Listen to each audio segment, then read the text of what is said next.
Good evening, everyone, and welcome. It is Thursday night. It is the next generation of Next Level Gaming. We are live. Welcome, everyone. And how's everybody doing tonight? An exciting week, boys. An exciting week indeed, right? Yeah, no kidding. No, a week fraught with a combination of stress and joy, right? Oh.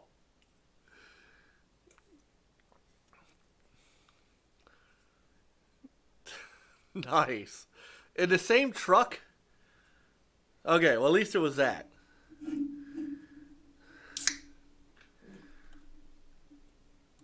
Sirius X on Tuesday. That's what Best Buy said,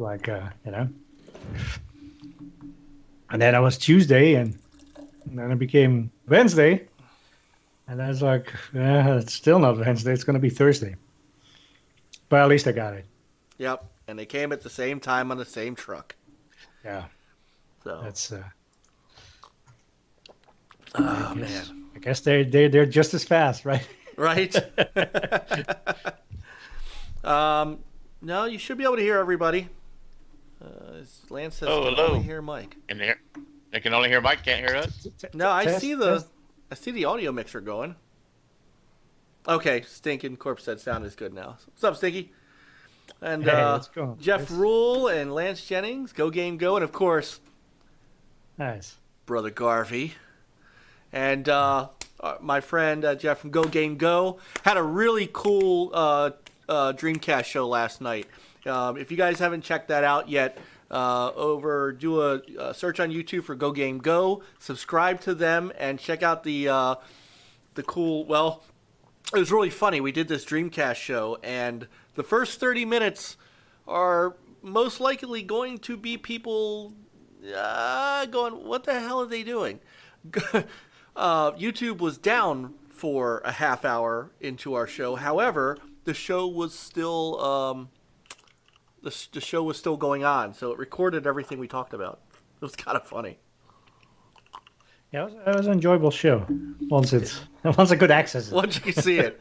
So, yeah, those 30 minutes are probably hilarious. And hey, Brother Rich, how are you doing? And back from the dead. Good stuff. So this is a celebratory week for many. Not as celebratory for some, but we'll go through all that. De Niro, I'm here for the Juicy Mike rant. I think I saw Anthium in here earlier too. Yeah. So, my brother Anthium, these guys, such good guys. And I know unless he's really, really busy, we'll see OEB Pete in a little bit, nice. And some other folks will be stopping by. So I'll help Daz out. Daz wants you to spam the chat with yellow hearts. So, yellow hearts. Yep. And then take a screenshot and tag him so it'd make him feel better. He's working and can't be in the chat with us tonight. So I didn't get anything, but I did get my PS5 camera adapter for my PS4 camera on the off chance that. There you go. Can't complain. Nope, can't complain. I've got something to hold on to. Yeah, So. Better get those now before they run out. Like, sorry, Charlie. Mm-hmm. Like the Kinect. Yeah, the Kinect adapter. Right. So. Yeah. So 1/3 of us has a PS5, 2/3 of us has a Series X. Well, we're representing the community right now here. That's right. Yes. You know, proportionately. Yeah. No one has an Amico. Yes. No one has an Amico. Brother Infinite. Infinite got both. That's right. Some people got multiple of the same console. So, it was all about where and how you pre-ordered. It really is what it boiled down to. So now I got lucky. I have two of each. Yeah, nice.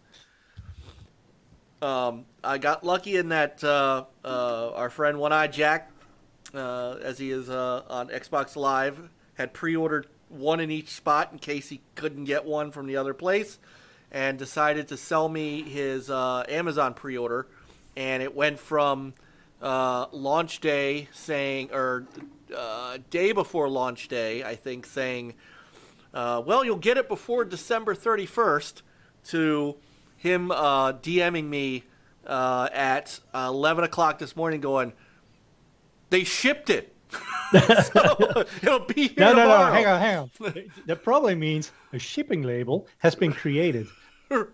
Right. They call that shipping because as soon as they shipping. do that, they can charge you. That's what happened with my Best Buy. Apparently, it's supposed to be in tomorrow. We'll see by 8 o'clock. We'll see. Amazon was really quick with my PS5 though. I think it was like next day air or something. So maybe they'll be that fast with the Xbox. Yeah. So Yeah, where did you order your Xbox from, Peter? Best Buy. Best Buy. Ah, gotcha. All right. Best Buy seems to be slipping. I've heard a lot of complaints that They've been slipping for years.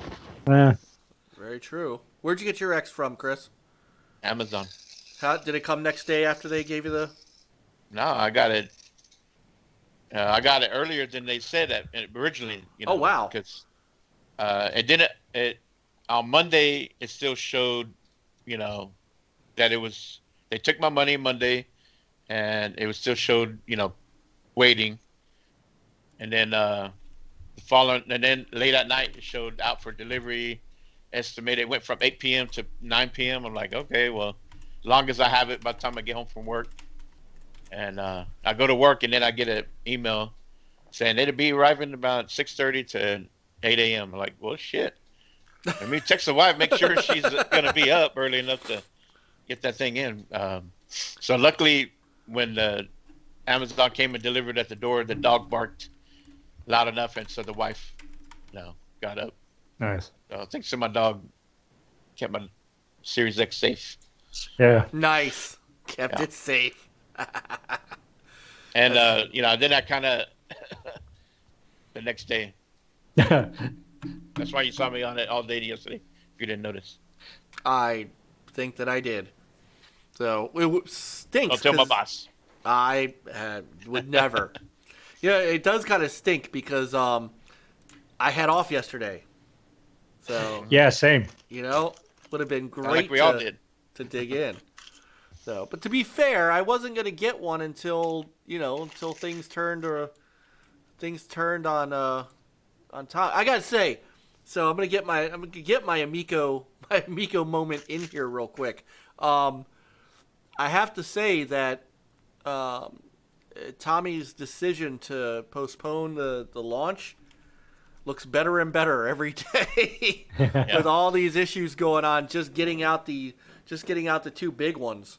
I can now understand why he made the decision not even to try. So kudos to him. Yeah. I think it's for us it's good. Yeah, for us it is good. So, but it's it was it was an interesting week, to say the least. So, and you look, hey, those of you who are able to get them, congratulations. I know there's a lot of people who are stuck, and I know Walmart had problems. They didn't get out their pre-orders, and they were selling, consoles day one for pickup in stores, and they hadn't shipped out their pre-orders yet. So, Big Daddy says, "Hiya, gang. I have a 5-month backlog of games, so I can be patient on the next gen stuff." So I'm Man with you speaks the there. truth. Man does speak the truth. I mean, I'm still rolling through Doom Eternal, and still looks really damn good on my One X. So I can't, if the cards didn't fall right for me, it would have been okay. So, Yeah, I mean the One X is still a fantastic console. it is. It really is. So, but See, go I ahead. think if you would be able to easily put in like an SSD, then it would be, a less needed upgrade. True, because to me, like ray tracing and stuff like that. Now, Infinite says he'd have been okay. He says he has yet to be impressed. So I'm wondering what that means. You guys in the chat that have your consoles, tonight we want to hear your impressions too, along with Peter's and Chris's, Mm-hmm. because we want to know. A lot of people waited and fought through the pre-order nonsense and. And we talked about the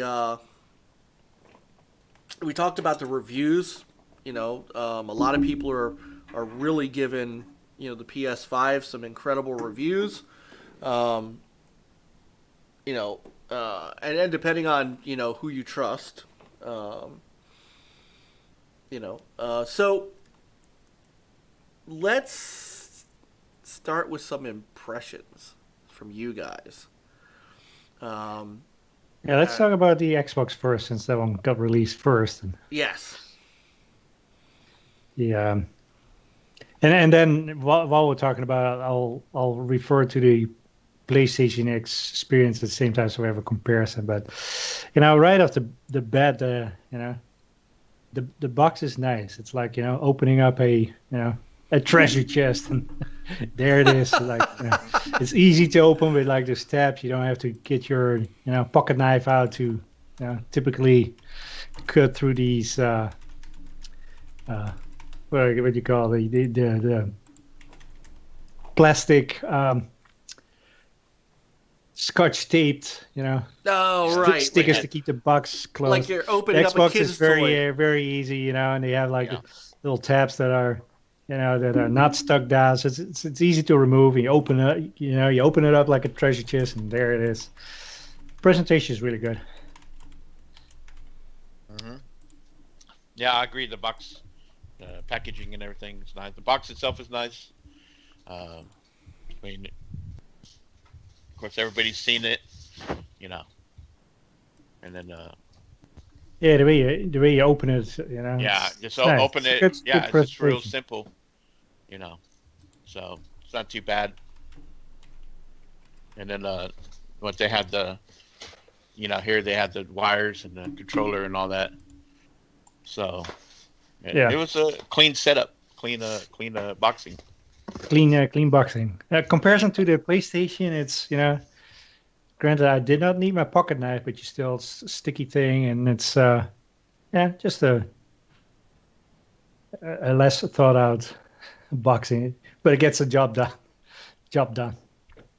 I think Xbox was wrapped like also as an accessibility thing. So Yeah. So that was the unboxing experience. But so Dan, let's see. So with the Xbox, it's Series X. We've seen the pictures, but once it's in your house, my first impression was like, it's okay. It's not ugly, but I wouldn't say it's like eye candy. But now that I have it, place where I wanted to place it, it's like a little mini tower with a green, that shines through those The big vent at the holes. top. Yeah, it's cool. Okay.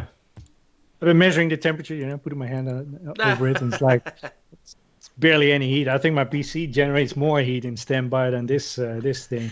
Niall And they're said, whisper quiet. Like I needed to use a flashlight to see, like, is that fan spinning right now? Or is it just old magic? Niall said the same thing. Believe it or Yeah. not, he said the Yeah, same thing. But how quiet it is? Yeah. Well, and Yeah, how whisper quiet it is. Yeah, it is. I mean, I played pretty much all day yesterday, and I never heard it. Even when you turn it on, it makes a little the sound chime. Other than that, and then after a couple hours, I put my hand on top. It's like, it's warm, but it's not Yeah, like it's not like you cold can air keep coming your out, hand but it's there. not It like doesn't, you you know. know Uh, and you shower hotter than this. yeah, And yeah, just setup was a breeze too. Cable yeah, easy to insert. Comes with an ultra high speed HDMI cable that actually says ultra high speed on the yeah. on the It does. ends. Yep. Um, the power plug is just as simple as the. We always called it like electric razor cables. This is the same thing. That's not like not like a PC cable where you have those big prongs. Hmm. So And it's just no brick. no brick. Work is Yeah, long gone. Thank goodness. It's gonna get to where you can That charge was these stupid. things with USB. I'd rather have a box that's like slightly bigger with a brick built in than, a brick sitting out like the OG Xbox One, the OG one. And but yeah, for setting up, I plugged in a network cable, and that basically, so you boot it up, and it's like, oh, you can use your mobile app to set it up. Well, it doesn't work if you plug it into the network because it relies on being on Wi-Fi and being on the same Wi-Fi. So that didn't work. So I had to do manual setup. No biggie. So I cannot talk about that. Did you do a wireless setup, Chris? I did a wireless setup, and so when With I your was mobile first, device? yeah, I was using the mobile app, and so when I got to the point to add my Wi-Fi, it wouldn't register. Like I had two different I had two different routers, and so I tried both of them, and it wouldn't register. So that was late Tuesday night. So and so the wife was like, hey, we were going to have dinner at her parents' house for her dad's birthday, and so I left, and then when I came back, I went and tried it again on the phone app, and it worked the second time. Cool. So, Nice. I don't know what was going on the first time, but all was well after that. Yeah, pretty simple setup, and of course you have a choice you could copy the same setup that you had on your previous console. Oh yeah. It came from the cloud too. Or you could do Like a fresh, right. fresh setup. Because I've seen it like on the Xbox One X and stuff. If you have it on your hard drive, it will say like, "Hey, there it is."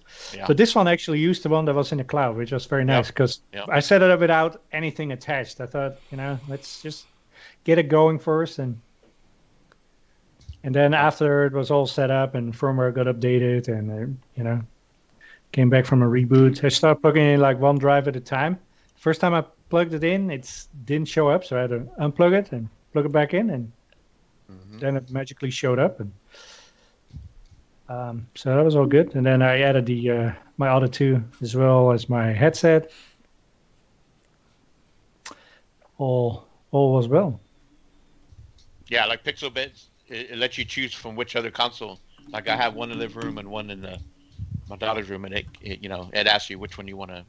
Oh, okay, that's cool. The copy from. So, of course, I use the one in the living room. It's all set up, Yeah, I cool made sure setup. like last night. No, not last. It was 2 nights ago. I actually made sure my backup file was recent, and I actually copied it to another hard drive as well, just in case that would have been the first one I would start with, but was not needed because that cloud was nice. So, what was the first game that you downloaded? Did you start downloading a bunch of games, or? Yeah, I already had some downloaded, which was pretty cool. Like, I had like Watch Dogs and Valhalla already downloaded, and so when you look at your hard drive, you see an icon down there with like a little, I don't know, kind of like two arrows that are pointing both ways. So basically, it's like it's like an optimized game, but it's not on the internal hard drive yet. So I copied it to my internal hard drive, and I think How long did that take? It didn't take long at all. Yeah, that's pretty fast. At first, I did a copy, and I think that was sufficient enough. But I thought, well, you know what? Let me delete it from the from my external hard drive as well, because if it wants to update games, now it has to update in 2 places, and I thought that's a little excessive, but it was it's pretty fast. I was impressed. I also put a disc in there, put in my Ghost Recon disc, and No problem there. No noises. I haven't even used no, this yet no, myself. So. not really noisy. No, not at all. Yeah, I heard a couple people online said that they had issues with the disc, but somebody said when they put the disc in, they heard noise at first. They put the disc in, and then it seemed to go away, and maybe it realigned itself or something. Could be. Yeah. It's not like when I got the Xbox One, I waited for the Titanfall bundle. So this is my first. I would say this is my first day one. Well, no, the 360 was also. I did get it that holiday. It came out. So, but then I had no problem with the 360 in the beginning. But when I got the Xbox One, the Titanfall bundle, and I went to go put the disc in, it started making noise, and it just wouldn't play the disc. So I ended up got with the Xbox and sent it in, and I had to wait 2 more weeks to play the Xbox. Oh. So far this one, knock on wood, nothing yet. Yeah, looking at the PlayStation setup, that was pretty smooth too. And that one, since I do have the one on Wi-Fi, I was able to use the PlayStation app to basically set up your login and all this stuff. So yeah, I had to type in my my Wi-Fi first, and then I could use my app. So you type in the let me see. Basically, it put a one of those tags, so you could scan in the tag, and that that at that point it's you didn't have to type in your account information, etc. It's like it took that from there, and at that point it was all good. Downloading was still kind of slow. The firmware was fast, but just the games itself was kind of like it's taking its sweet time. I downloaded Legion. That was the first game I downloaded. I would say maybe 45 minutes an hour, roughly. I did walk away while I was downloading. I was doing other stuff. I don't know. It didn't take as long as what it did on Xbox One or 360, but. Right. Yeah. One thing about the HDMI cable that came with the PlayStation, it doesn't say ultra high speed. It says high speed, and it's pretty thin. Also, kind of on the short side. I think it's like just shy of 5 feet. That's what I heard. Yeah. And it was not long enough for me, so I used one of the Xbox One X HDMI cables. I'm using here a 2K monitor, a 65 hertz monitor. So does that monitor support? 4K. Does that monitor support 1440? The monitor supports 1440, and it also accepts for a 4K signal. So that's what the PlayStation uses, because PlayStation doesn't. I believe it doesn't scale down to 1440. It does not yet. Yeah, that's what I heard. Right, it does not yet support 1440. So, but my monitor is fine with that, so it's all good. So, but yeah, I was surprised about the cable. So I'm not sure if that's actually an HDMI 2.1 cable. It doesn't say that on it. So I think you have to pick one up yourself if you want to. Yeah, maybe. Because I think people asked, but I think the consensus was that it was a 2.1 HDMI cable, but I don't think it is. I don't think it. I thought it had to say 2.1 on the. No, I did read from Sony that is a 2.1 cable. Huh. Why doesn't it say that on it? Don't know. So, and that's on the cable part. So, yeah, I'm trying to think. How's the PS5 controller? Jeff Rule said it's nice. It holds nice in hand. It's comparison with the PS4. It's like a huge improvement. Oh yeah. Not a comparison. There's a little bit more weight, so it doesn't feel as plasticky, and it holds very nice. So, but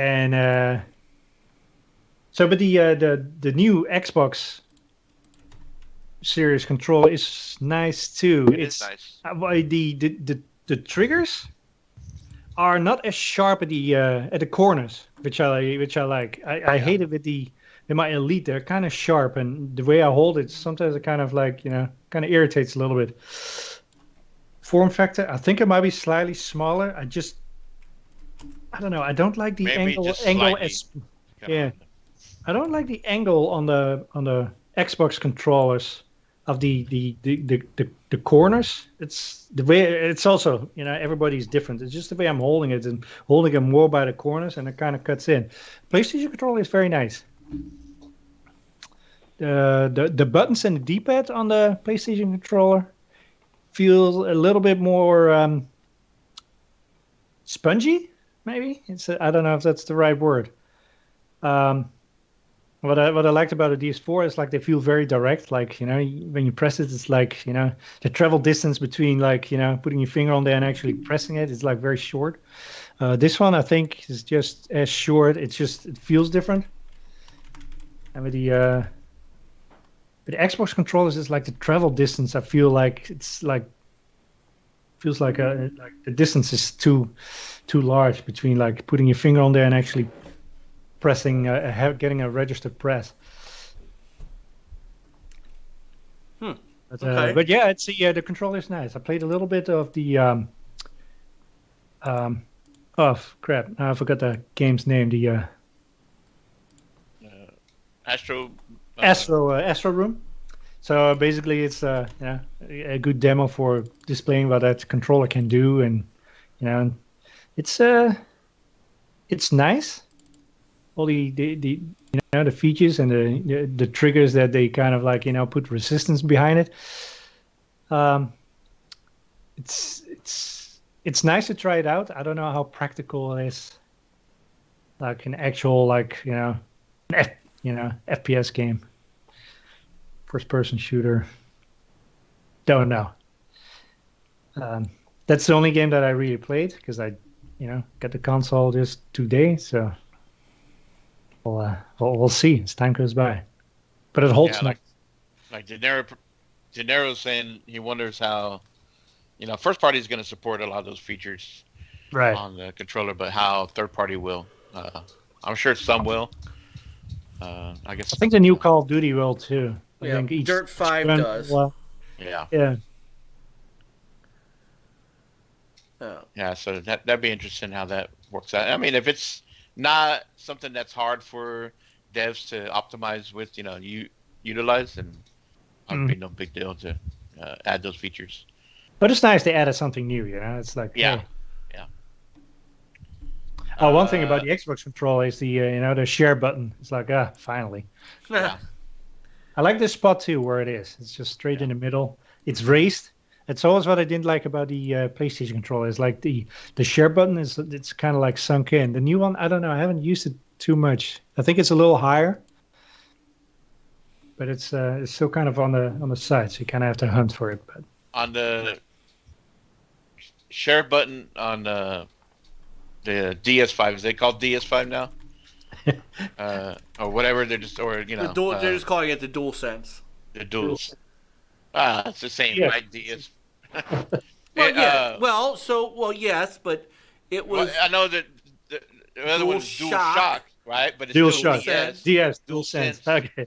No, right. Yeah. And here's some Dirt 5 PS5 footage, by the way. Oh, cool. Okay. And I'll show some Xbox Series X footage in a second as I'm grabbing stuff. I was going to ask you, Comparison. Peter. So, both consoles, vertical or horizontal? Ooh, good question. Vertical. Yeah, standing up like two towers. Yeah. Yeah, that's why I was messing with Coop earlier because he. So I went vertical. Yeah, y'all can see that. There's my setup over here. I think it looks better vertical. So. Okay. But I can understand it. All depends on people's situation. Yeah, just wherever you have space. Their setup and all that. They may have no choice, but. But the PlayStation console, it's Talk about that's a monster in the sense of size. Jesus, that thing is huge. I have it on top of a cabinet, and it makes it even look big because now it's like above eye level, and it's like it's huge. It's It needed to come in its own Amazon truck. whew. Yeah, that's like freight. Right, shipping on that one was and $20 then more. it's like I don't know if you read about the the design of the console. Initially, he designed it even bigger. It's like, I heard geez, that. how can it even be bigger? It's like it's already like humongous. You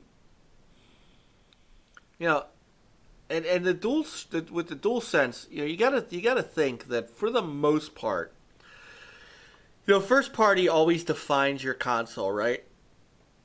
And while yes, there's a couple of first party games on the PS5, they're also on PS4, and there'll be a couple of third party games that each has, like PS5 has Godfall, and Xbox has Medium, but if you think about it, right now, here I am showing Dirt 5 on the PS5. In a second, I'm going to show you some Xbox Series X footage, and I'm betting that pretty much no one's going to be able to tell the difference between the two, right? So maybe if you put them side by side and go frame by frame, maybe. Yeah, if you want to be Digital Foundry And about it's it. like, hey, but that's what I mean. The average gamer. Yeah, right. And the same thing with the SSD speed too. It's like pretty much the same too. Right. And all those comparison videos that we saw. Now, I will say that for all of the hoopla over the PS5's SSD, and it's not just SSD, it's all this other stuff that goes. Yeah. That It's the sum goes of all with it parts. that makes it so super, super fast, and that's going to be the equalizer to the Xbox Series X. And then people started actually showing some backward compatible games, and the Series X loads them faster. And then people on Twitter went crazy and started threatening to cancel their pre-orders, and the standard nonsense. But you have to. I think now, because things really are leveled out, differentiators are where it's going to be. So for Sony, their differentiator that they're going to rely on is the DualSense. Mm-hmm. And I think that more companies than we think are going to use it simply because it's there. And it's and also like if it might be cheaper for Sony to saying like, hey, instead of having like like console exclusive content and other stuff, they pay for here's some Right. extra to fully utilize the DualSense, and people will flock to it because it's just gives them a little extra in the game, right. and it might make a difference for racing games too if you feel like your brakes and. Yeah, I mean that's Who knows? what I mean, think. That is a differentiator to me. Yeah. That is what makes a that could make a console, and so Instead of better with Connect, it's better with DualSense. right. I on Microsoft's end, they've the Game Pass, and it's its ecosystem and things like that. So each of them is going in their separate directions as far as how they're approaching what those differentiators are. And De Niro says everything I've been hearing about the PS5 has been about the DualSense. So, and also like it's like just from if we take the the sense part out of that controller, that controller is so much better. So how is it from a feel perspective? Because it feels really good. The form factor of this thing is like delicious. It's so good. Delicious. The way I hold, it's also the way I hold this controller. To me, it's right. Granted, I haven't played like hours on end with it, but just when I hold it up and pick it up, it's like it's very nice. It's made for my hands. And that's important. I think that's And extremely that's important. important. It's Yeah. yeah. Well, They I did think an extremely good job. yeah, I mean they knew the DS4 was good, but it didn't hold up to what Xbox was doing with the Elite. Xbox controllers for the past couple gens they get good, a lot of praise, and so Sony stepped up on their controller. Hmm. So it looks like people are happy with that. So, but that's what competition does, right? Brings innovation, Oh yeah. and so don't be surprised if maybe the next Elite have something similar to DualSense. So Yeah. Maybe it's a little bit tough in a sense. Well, here's another thing. I mean, PlayStation was really more towards, thinking along the lines of like a more traditional generation. I think since Xbox did not, they started thinking about like, oh, maybe we should, don't make a hard draw in the sand and still, support some stuff, but still, march forward with, any PlayStation. That's why they have this whole thing, right? PlayStation 5 games can only be played with the Dual Sense and not with the, DS4. yeah, I mean, they want to move forward. So yeah. I think that was for them the trying to move forward a little bit. Well, With innovation and kind of force it like, hey, yep. new games is new controller. And with Xbox, I think it will be harder for them to do it, especially now since the console has been released, doing it like in the midst of things. That's what I was just about to say. Hey, want to give a shout out to my brother Raphael from the Children's Guild here in Maryland. He does check out our show when he can. So, and What's up, Raphael? yeah, I work with him. He's a good guy. So, but that's what I was gonna say. It's hard to launch something new like that in the even in the beginning of or in the middle of a generation rather. The fact that Sony did that from the start is what I think makes that more enticing to a developer, because, and I'm going to show Astro here a little bit, because every PlayStation 5 has a DualSense, and so you're not segmenting your user base by you can't play this game because it uses a DualSense, or you're going to lose certain features of the game because the DualSense does things that you can't do with a regular DS.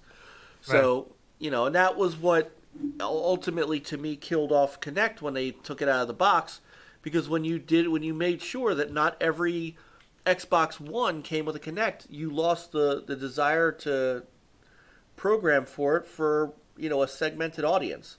So I think that is I do think it's a good thing that they started with it, and Microsoft, I don't think they need to necessarily go that route. As Pong Soul, or I think it was Pong Soul that said, things for on the Xbox side, quick resume, and what was the other thing that he just said? Low latency. And low latency. I mean, those, the low latency part of the you controller. can tell. Yeah. And the 120 hertz. I mean, those are things that Microsoft can bank on. Is that, hey, our controllers are lower latency. Our the quick resume. Really, the quick resume is a big thing that I loved. And I love having that. With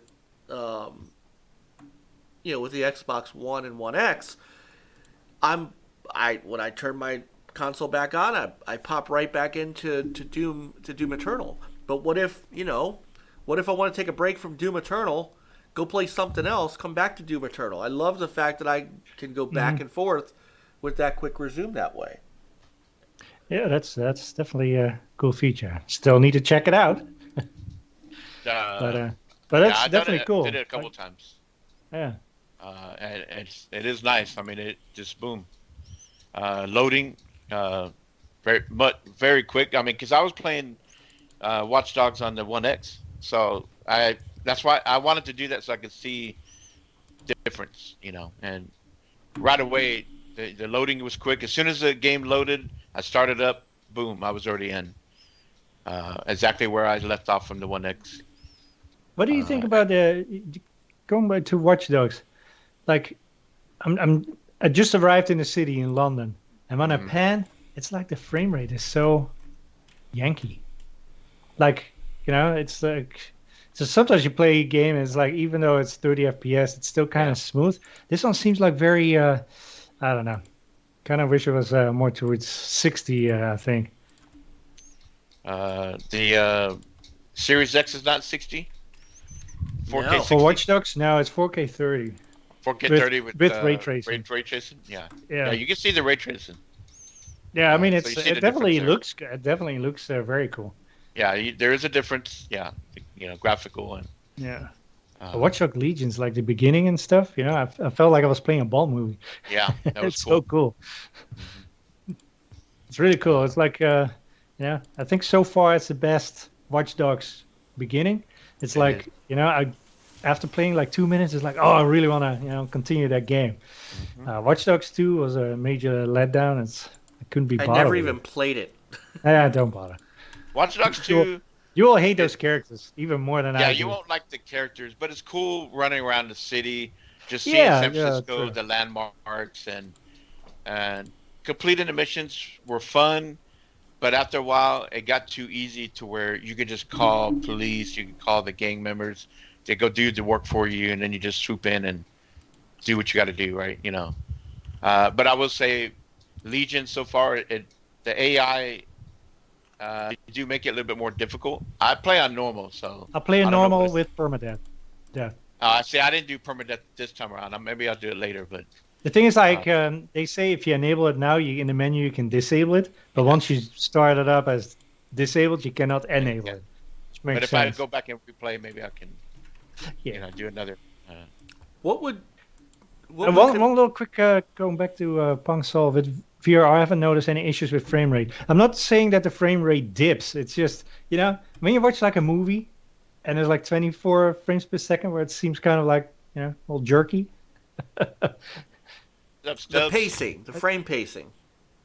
Maybe that's what it is. It's, So it's the same thing with Watch Dog. That's what I don't like. And that's like when you pan, right? It's like those panning shots. Just walking straight, you don't have that issue. It's just a panning.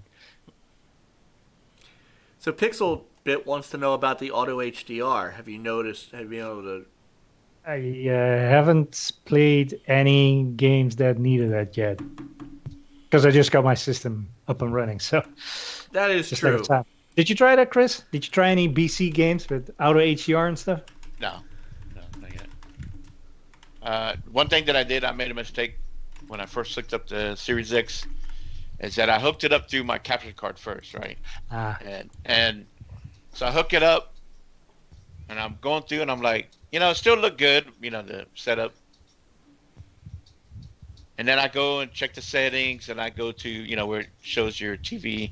All right. And it tells you what your TV can and can't do. And I'm like, man, my TV ain't doing shit. I know I have a 4K TV. Why is it not in 4K? And sitting there thinking, it's like, what did I do? What did I miss? I'm going through the settings on TV. Now everything's... Finally, it dawned on me that my capture card is 1080p, right? Captures in 1080p. So, because in the settings, it showed 1080p or 720. I'm like, wait a minute. Yeah. I know my TV is more than that. So, hooked up the Series X straight to the TV and then went in there and checked the settings. Okay. Of course, I can't do the, 120 frame, deal. So, because my TV, I got a peasant TCL 4K. Oh no! Lord King's peasant TCLs. Don't say it. Don't. Yeah, don't. Oh, he knows. I like to mess with him about it. What's up, Monkey Punch? Yeah, same thing with my monitor. It can do 4K 60, but not 4K 120. It's able to do 1440 120. Yeah, my TV's from 2018. I can't really do. I try to get a new TV, but the wife said no. You know what though? It just gives Till me, one dies. That right. Just it's give like me. the thing is, like, as soon as I stick a screwdriver in one, to sabotage it, the other one will go too, and then I'm in deep trouble. Yeah. Give me the super smooth locked in 60, and I'll be happy. Yeah, exactly. Yeah. To me, that's more important too. 4K 60 is it's good. Granted, I have not seen any 120, or I have not experienced 120 hertz. So maybe once we experience that, it's like, oh. Scott says he's got the TV, but not an Xbox.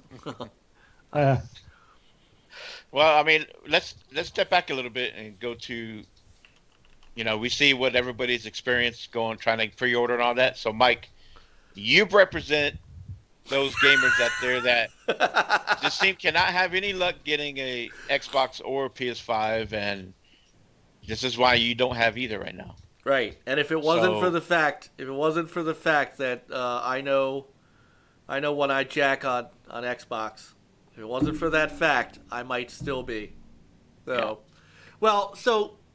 But just trying to get it yourself, I mean, it has been a nightmare, and it started out with pre-ordering. Now, I'm going to admit freely that at the beginning, because I didn't think it through as much as I should have, I figured I was shoehorned into one of two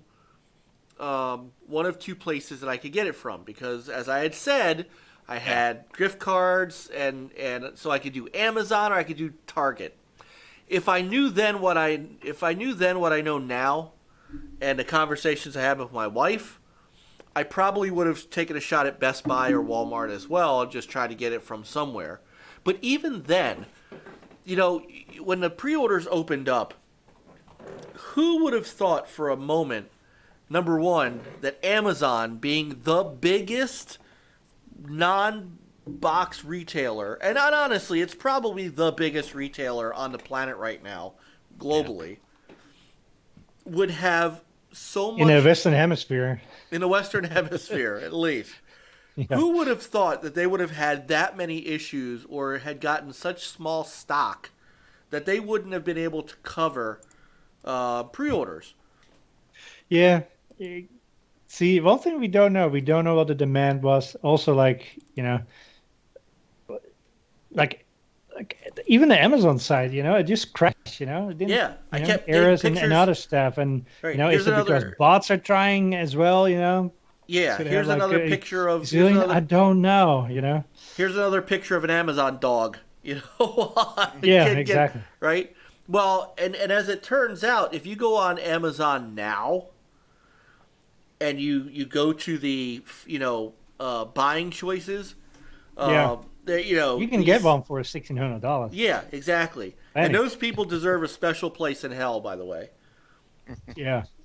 Well, here's the thing. The only reason why I got a PS5 is because, we were sitting here playing games, and all of a sudden, we got the word like, oh, PlayStation on sale right now. It's like, oh, bam. It was more an impulsive buy. Mm-hmm. It's like, buy now, ask permission and forgiveness later kind of thing. And that's the only reason why I got one to begin with. Well, and that's what I should have done, because now... with all of the Bing searches that I've done and all of the wellness app money that I got, my wife basically said, well, why don't you just, so here's what I was going to do. So Jack sold me his pre-order. So he got a second pre-order. And I said to him, hey, I can pay you in like Amazon gift cards. And he's like, all right, I could do that. I was talking to my wife, and she said, well, why don't you just pay him cash? I'm going to use the gift cards anyway because Hanukkah's coming up. just pay him in cash and give me the gift cards. And I said to her, why didn't I think of this when I was pre-ordering? And she said, because you're an idiot. And I was like, yeah, that's very true. So Yeah. that's why I said, if I knew She's then not what I wrong. know now, she's not wrong. No, if I knew then what I know now, I would have pre-ordered from Best Buy and then just given her the gift cards and bought it from Best Buy. But Yeah. I never thought for a minute that not only would Amazon just completely screw the pooch, but Target. Who thinks, oh, I'm going to go pre-order a console from Target? Yeah. Apparently everybody. Because Yeah, and That's also what I thought bots too. and stuff. Yeah. yeah. Well, the Right. frustrating thing about Target was I kept putting it in the cart, and it kept crashing. And by the time I finally got it in the cart and clicked checkout, and it didn't crash, it was sold out. Mm-hmm. And literally Target customer support was like, sorry. So that was just ridiculous. Yeah, I could have had another Xbox if I knew that you were not successful, because I basically, so after I got through Best Buy, I still had one in my session was still live on the Microsoft store, and it had an order number. So, once some parts in the middle where it didn't crash, I would be able to purchase that one. But I didn't really realize that was going on, and since I already had my Best Buy confirmation, I canceled that one. Yeah, it makes sense. And I figured, okay, there's gonna be some day one stock. There has to be, because I've lived through 25 years of console launches. There's always first day stock. Yeah. Yeah. Well. Well, I don't know. Was it with the PS2 era? Was there plenty of stock? I mean, I've told you the story before when I saw like around the mall, like a huge line. I had no idea what it was for, because at that point I was still a PC master racer. Right. And it's like at first I thought it was a concert, and then you watch the news, it's like PlayStation 2, huge lines. It's like, oh, that's what it was.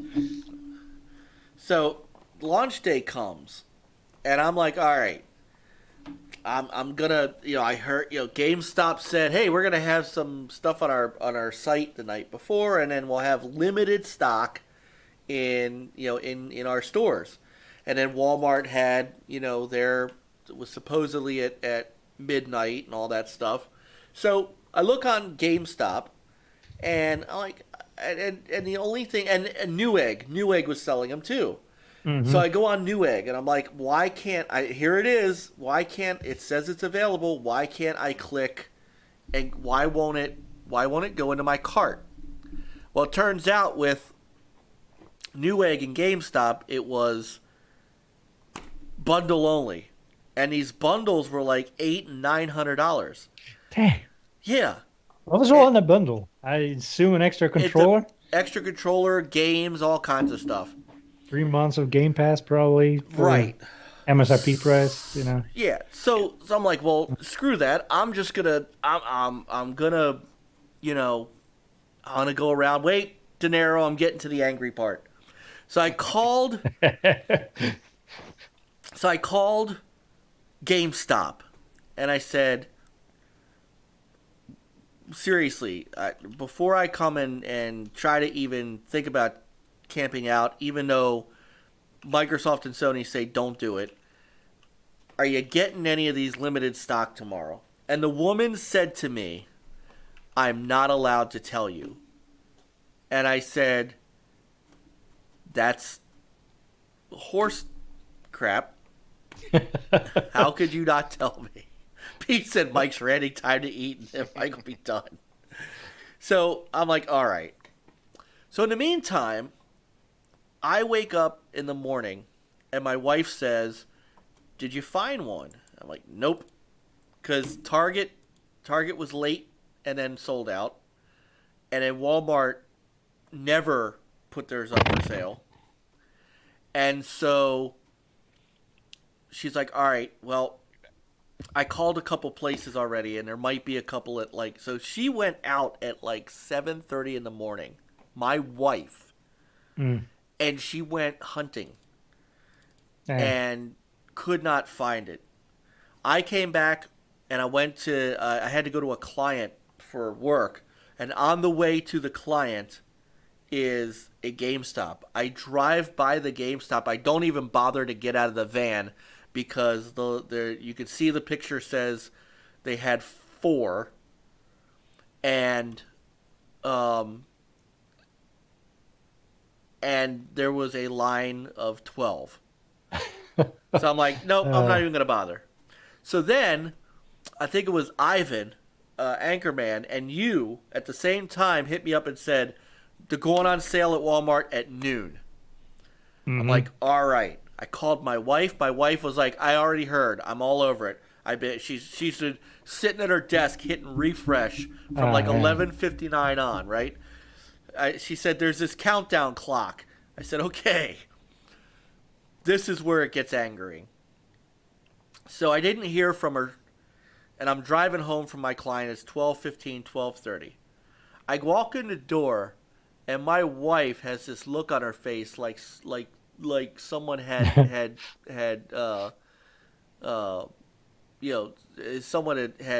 kicked the puppy or something. And I said, well, I guess you didn't get, you're too late. She said, oh no. She said, I had it in the cart. It let me put it in the cart. I went to click checkout, and the next screen said, sorry, we're sold out. I was like, you've got to be freaking kidding me. So I struck out everywhere, and I have to say, honestly, this is the worst console launch that I've ever seen. I've seen other people who haven't gotten their pre-orders yet, where Walmart was selling consoles to like pickup, and people weren't getting their pre-orders.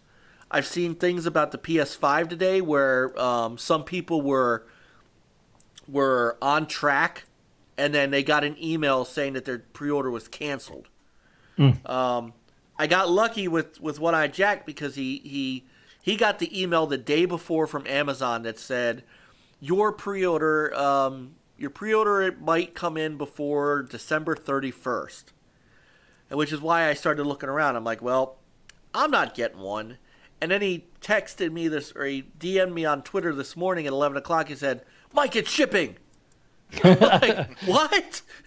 So if it does actually arrive tomorrow, if it arrives during the day, I'm going to see if he'll meet me halfway to get it tomorrow night. Otherwise, I'm going to get it on Saturday. But nice. This whole launch, I mean, there are many, many people that are without a system.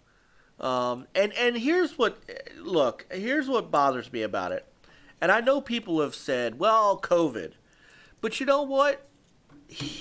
Phil went out of his way, and so did Sony. Jim Ryan, and they're both culpable. They both went out of their way to say COVID wasn't an issue. We're going to launch these on time, because you guys know I was the one saying, if you're not ready, do the right thing and delay these consoles, right? Now, I was saying that. Yeah.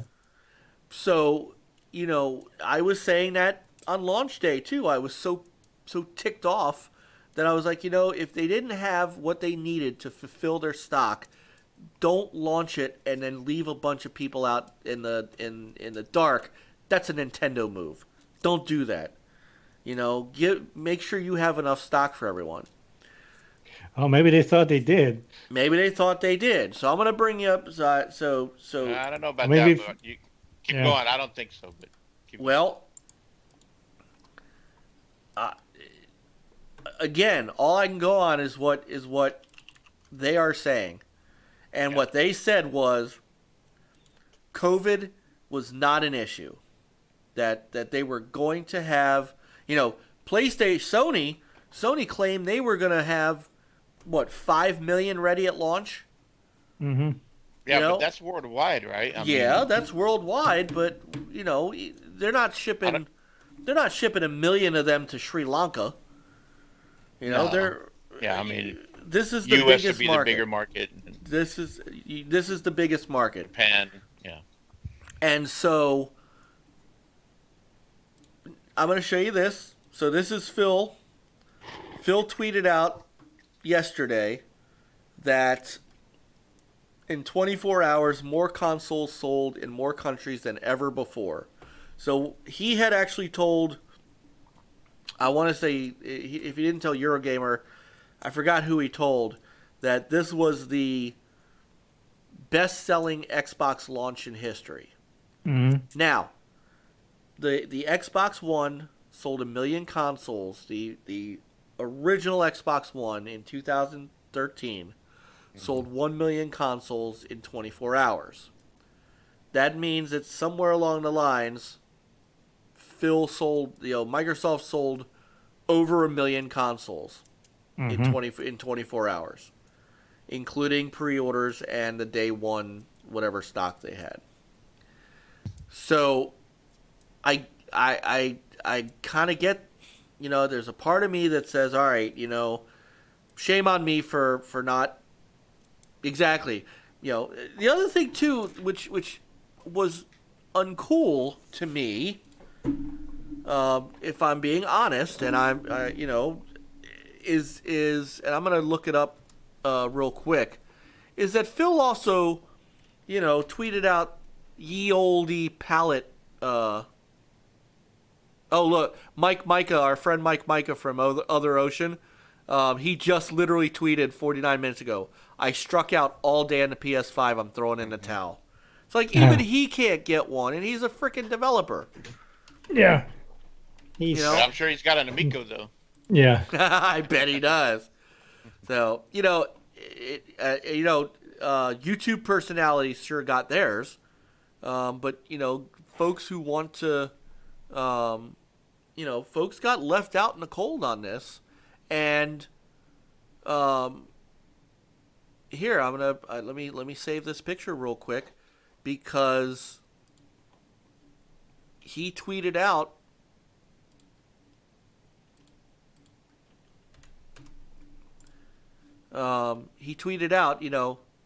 these consoles shipped out weeks ago from, destined for players around the world. And it's a picture of, hold on, let me, where is it? Where did I put it? Hold on, let me do it again. Here, let me just do it this way. It's easier to get the whole.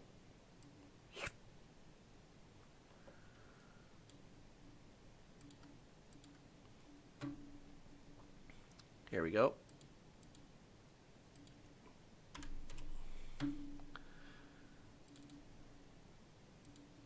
These consoles shipped out weeks below. Begin arriving in Australia, New Zealand, kick off the global launch. Please join us. Blah blah blah.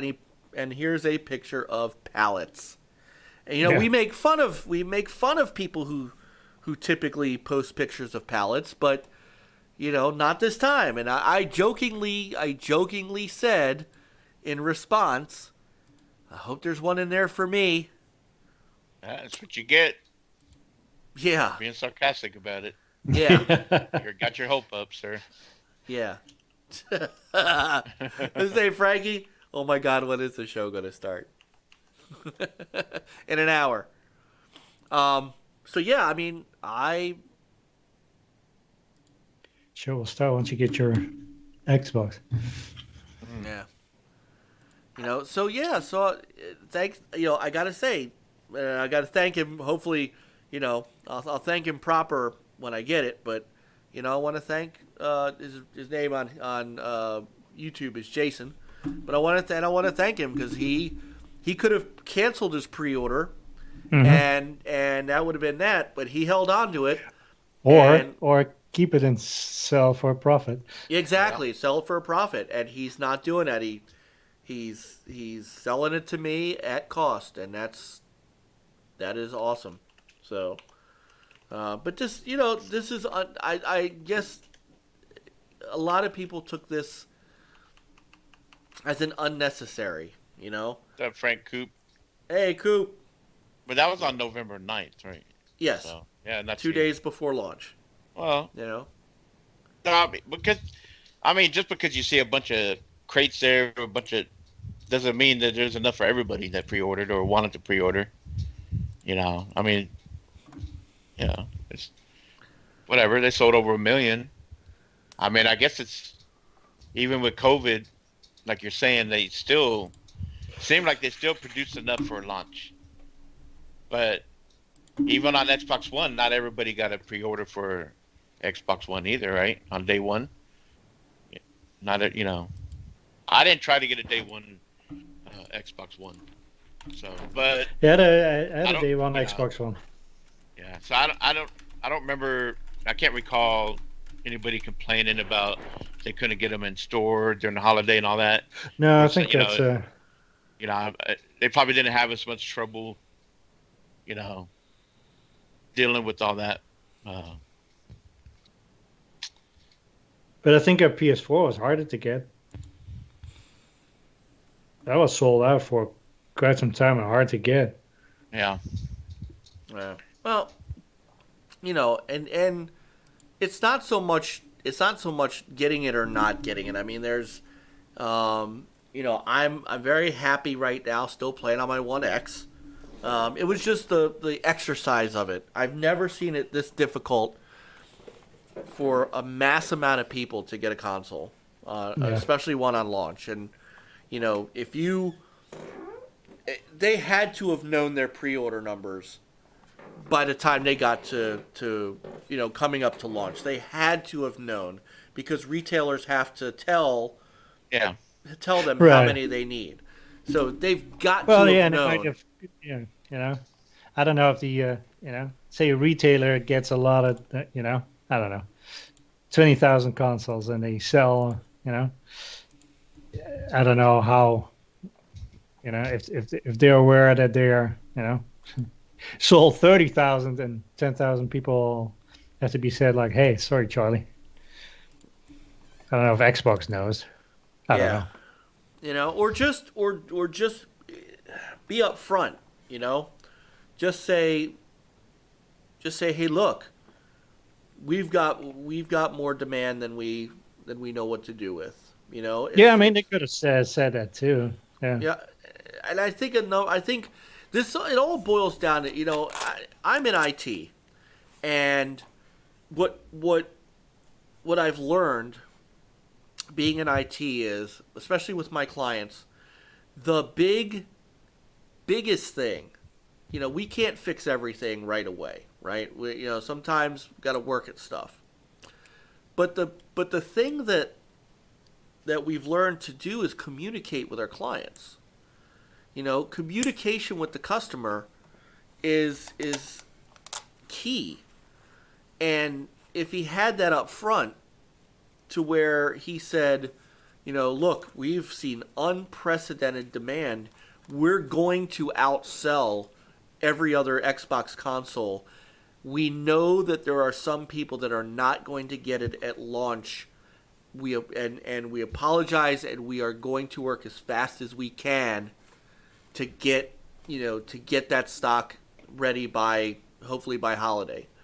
Then you know what? You've got an expectation level set. And so people who don't get one and maybe have trouble with the pre-order process or have trouble, stand in line, camp out at GameStop only to look and the guy writes down 3 on the sheet, and you go, all right, well, you know what? Phil warned us about this, and I stood in line anyway. Right. But, it's communication. And I think that is the way to go. We all laughed at Sony for saying, hey guys, you're going to have to order these online. You're not going to be able to walk into a store and get a PS5. But you know what? If some moron walks into Walmart and goes, give me a PS5, and the guy behind the counter goes, I'm sorry, we're not selling them to walk-ups, Sony warns you up front. Mm-hmm. They said, we're only going to allow retailers to sell it online. So that's where I think Microsoft still needs to get better at is their communication. And I think some communication up front would have turned out better than a lot of the running around and sort of feeling like, because I know that people have said, well, this is the retailer's fault. The retailer's oversold. Well, they make it frustrating because, not just overselling, but, just being able to, having not a site crash or seeing dogs or other stuff. Right, the Amazon dogs. So, but I mean, it's easy to blame the retailer, but, again, without communication, it's hard to blame. It's hard to blame other people. So. Yeah, I mean, it's kind of.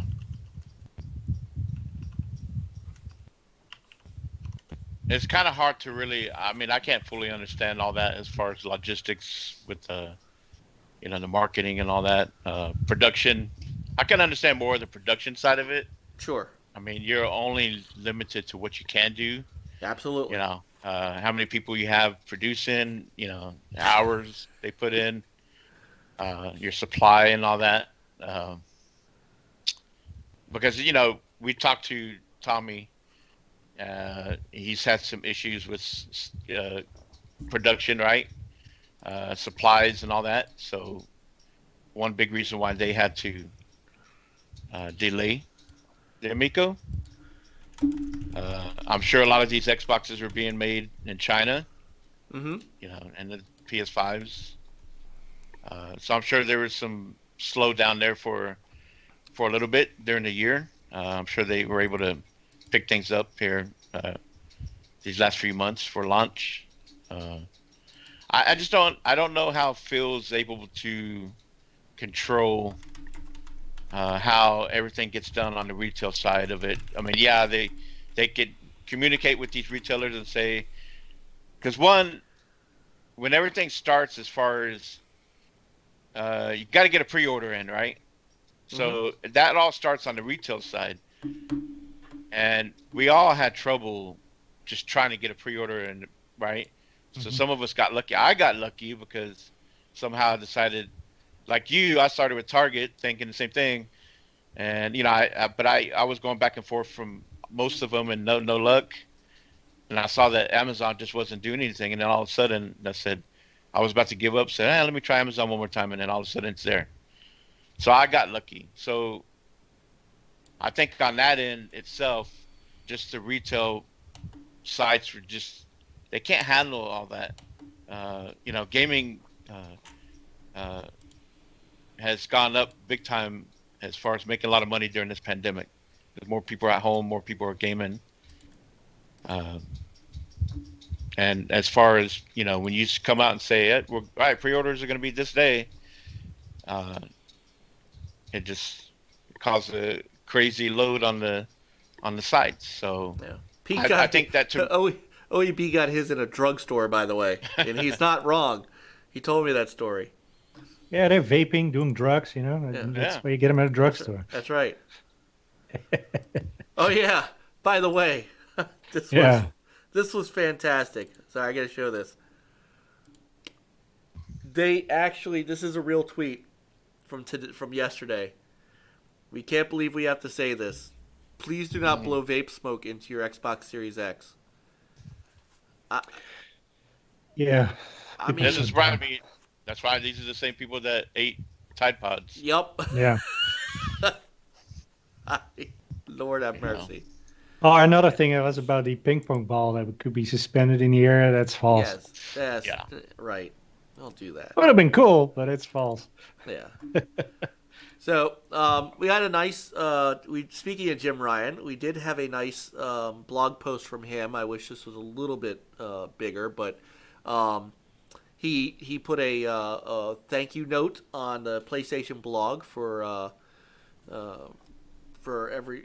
the folks that have pre-ordered that, he's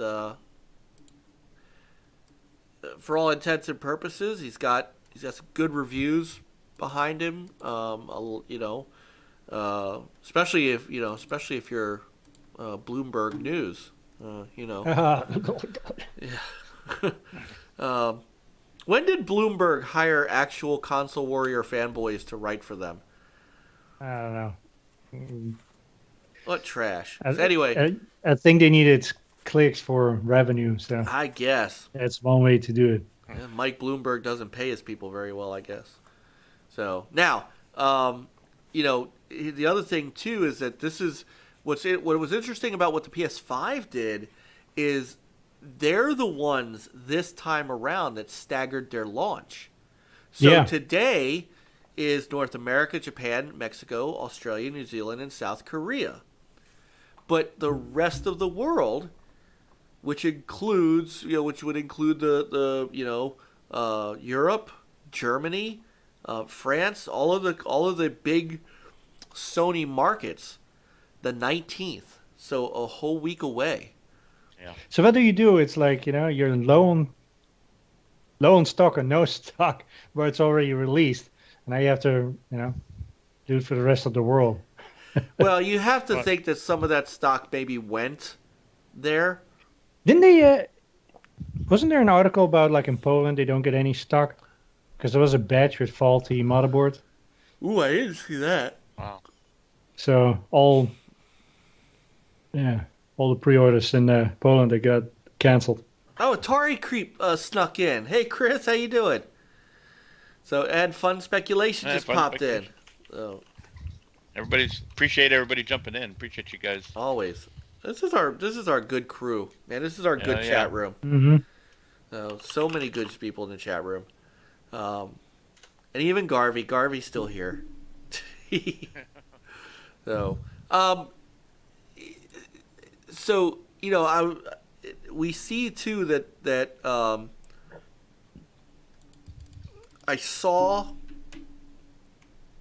I didn't see a review yet for Miles Morales, but I did start seeing reviews for Godfall. So it looks like God awful.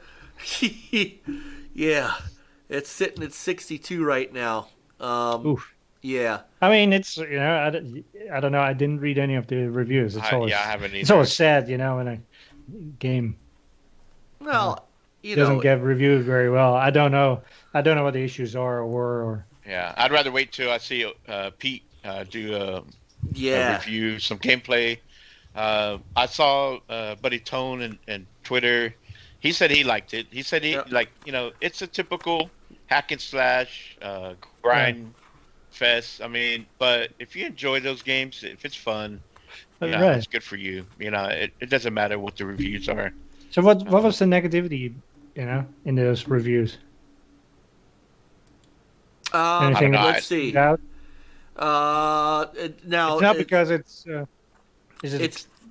technically it's getting high marks for graphics, which you would expect. Yeah. Sparse dungeon crawler that sells its strength short. It's far different from the Destiny clone fans were anticipating. One person said, underneath all that sheen and noise, there's nothing new. I mean, it is a slash, hack and slash. But I like hack and slash games. So, there's times when I do too. Yeah. Yeah. So AB Pete says combat feels like a Souls-like difficulty wise. Ooh, well. Maybe that's not for me then. Yeah. That scares I was me. hoping. If it's not Star Wars, I'm not, because Fallen Jedi is difficult too. Hey, Matt. That's Matt Burns. Matt Barnes. Yeah. Yes, Jedi Fallen Order is in Game Pass, as is all the EA Play. Yeah. Oh yeah, we all got converted. Highly recommend it. If you haven't played it yet. Yeah, me neither. I haven't either. I'm going to be once I get done with Doom. Yeah, it's like fun speculation, and I agree with them. People can't. We're at launch right now. A lot of games are cross-gen. Even Godfall, yes, it's only made for the PS5, but it's not a right now. looks great, but it's not a true next gen. No. None of the games. They're enhanced. They look good, but I Now, remember when the OG one came out and we had like Bryce, Son of Rome, that looked really next gen. That was like a huge difference. it was. But I think once again, these consoles, we call it next gen, but they're really, it's more, iterative console like a. What makes them? I think what makes them next gen are the things that we don't typically talk about, which is the DualSense controller and the SSD and things like that. So now I'm showing Miles Morales because that is sitting at 85. So that's a good start for Miles Morales. And some of the reviews are, one person said, "What a way to launch a new console. Spider-Man Miles Morales is everything Uncharted: The Lost Legacy wanted to be but couldn't." Oh, okay. So, there's, and at least for now, I'm going to play it on the PS4, and it's going to look great. It won't look PS5 good, of course, but Pete I said, need to pick that up. the DualSense is freaking weird in a good way. Yeah, I love the way that thing holds. Yeah, for the most part, it's gotten, very good reviews from some of the normal places. Which is no surprise. Spider-Man, Insomniac did a great job with Spider-Man on PS4. They really have. And it's Spider-Man, Yeah. It's such an iconic thing. It's like, it's kind of funny. I don't know if you've seen the videos where it was, I think it was a bug or something. So you saw a street light swinging instead of the Spider-Man or Well, and even Miles Morales in Spider-Man suit. And then when you look at it, it's like, it doesn't have the same effect as seeing a Spider-Man suit, swinging between all the buildings. So right, it's definitely the character itself that makes this game great. Oh, Crackdown. Ooh. Yeah, I like to play that again on the Series X. He said he's playing the original Crackdown. I thought that looked great too. Just the city. I love the colors. Yeah, that'd be cool to see on the Series X. Oh, anybody tried Gears of War 5? Gears 5? No, not yet. I want to do another playthrough on that. Yeah. Not the C64 version, Anthem. So C64. even Destructoid said about this game, I came in fully expecting it to be a side story, but it's much more than that. So that's great. Good. Yeah. I'm looking forward to it. People say it's short, but I don't know. Until I start seeing people that I know play it, I like to hear from them. How far they think. Probably the main story is probably short, but right. Probably put in all those side missions that take like forever. Yeah. I wonder if Pete has time. If anybody, it'd be cool if Pete had time to jump in for a few minutes and give us his, because he got them both and he's played a good bit of it. So Pete, if you want to join us, I can. Okay. I don't know if you have me on. Oh, I don't know if you have me on Skype. Yes, you do. Get on Skype. Get on Skype. We'll patch you in. It's been here. See? And now he can say that I don't just ask him to come on when it's Miko.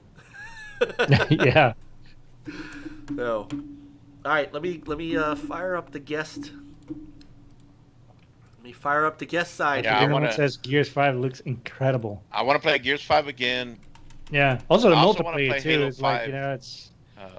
Also. I want to play Sea of Thieves. I played it on PC, so that I want to see. Used to be, but now that games becomes much more enjoyable. Yeah, I mean, it's like Pete was saying, just to eat the quality of life that these next gen are offering. It's going to be good. It's going to be fun. And so far, I'm really impressed with the Series X. Oh, Forza Horizon 4. Don't forget about that. Oh Yeah, that's you. I That's mean, 60 FPS is so important. it was amazing what they were able to do before. It's like, I remember people would share a picture, and I'm like, you almost had to take a double look. Like, that's not a real car or a picture. That's, Forza Horizon 4. And right. The environment gives it more away than the car itself. it does, yeah. The car looks, almost Oh, it's like fantastic. realistic. Ah, Koopa's Forza Horizon 4 was the first game he booted up. Now, what did you think about that motion theme deal? I mean, it looked cool, right, Pete? I mean, yeah, it looks cool. It's a little hard to figure out where to set that though.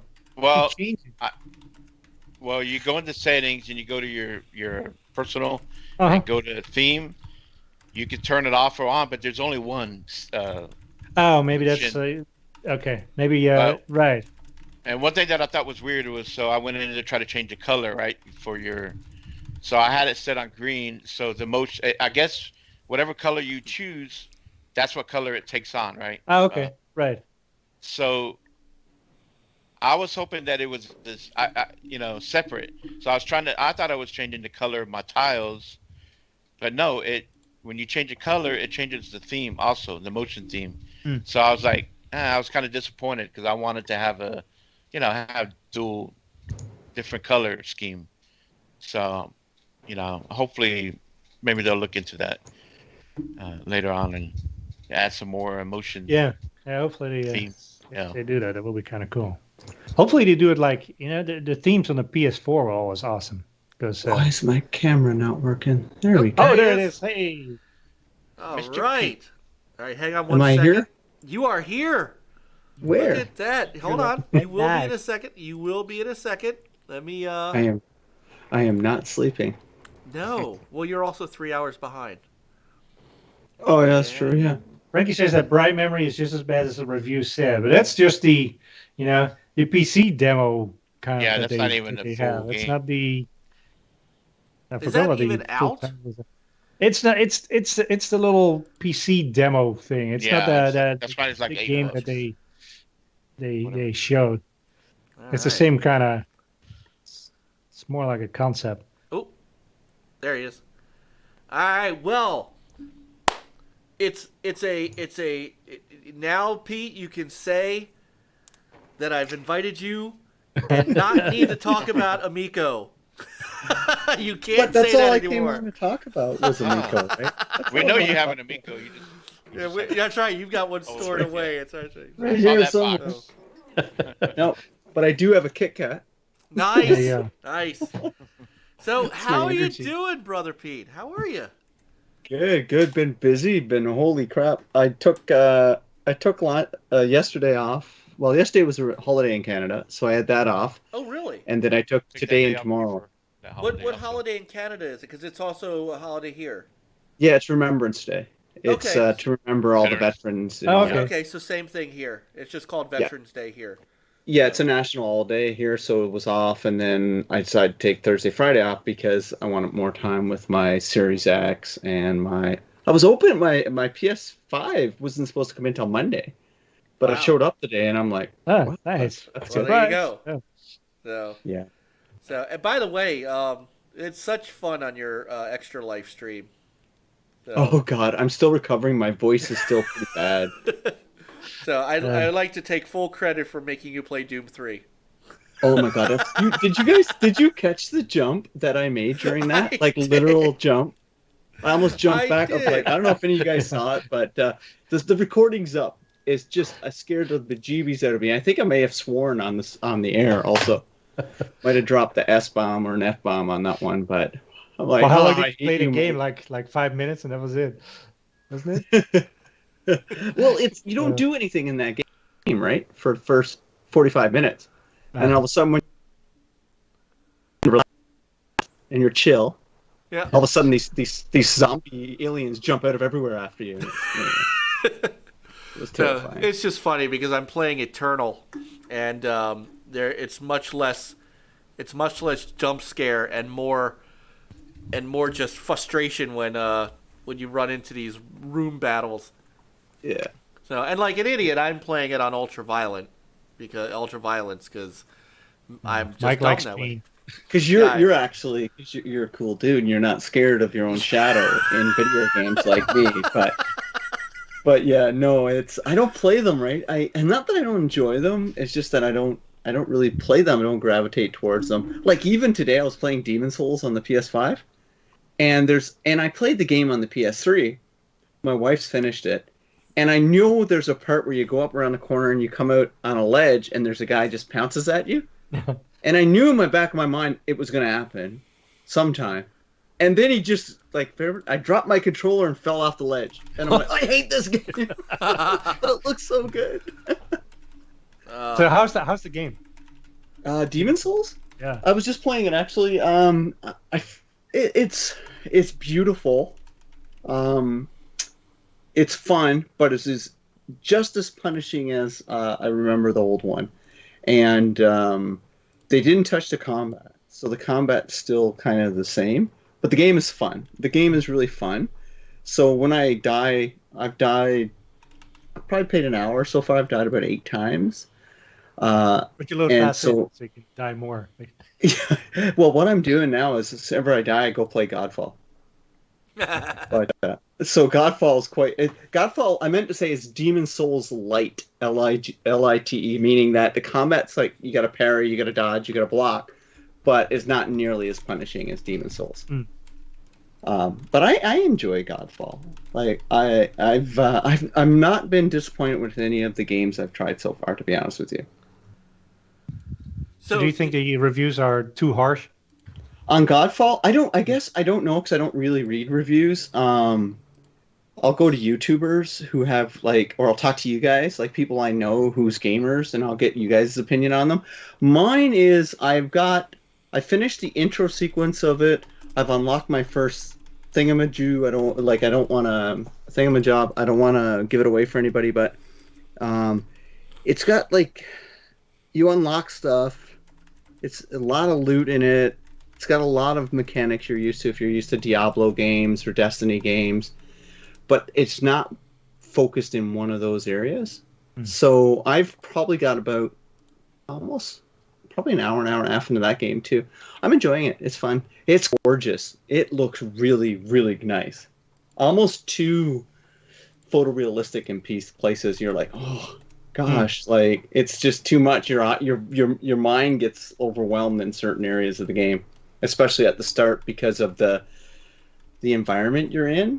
Right. It's quite. And then I was glad to leave that environment. It reminds me of when you go to anybody play Diablo 3? Mm-hmm. Yep. Mm-hmm. You go to heaven in Diablo 3, all the golds and silvers and shine and all that kind of stuff. Right. Well, put that up 10 more degrees higher.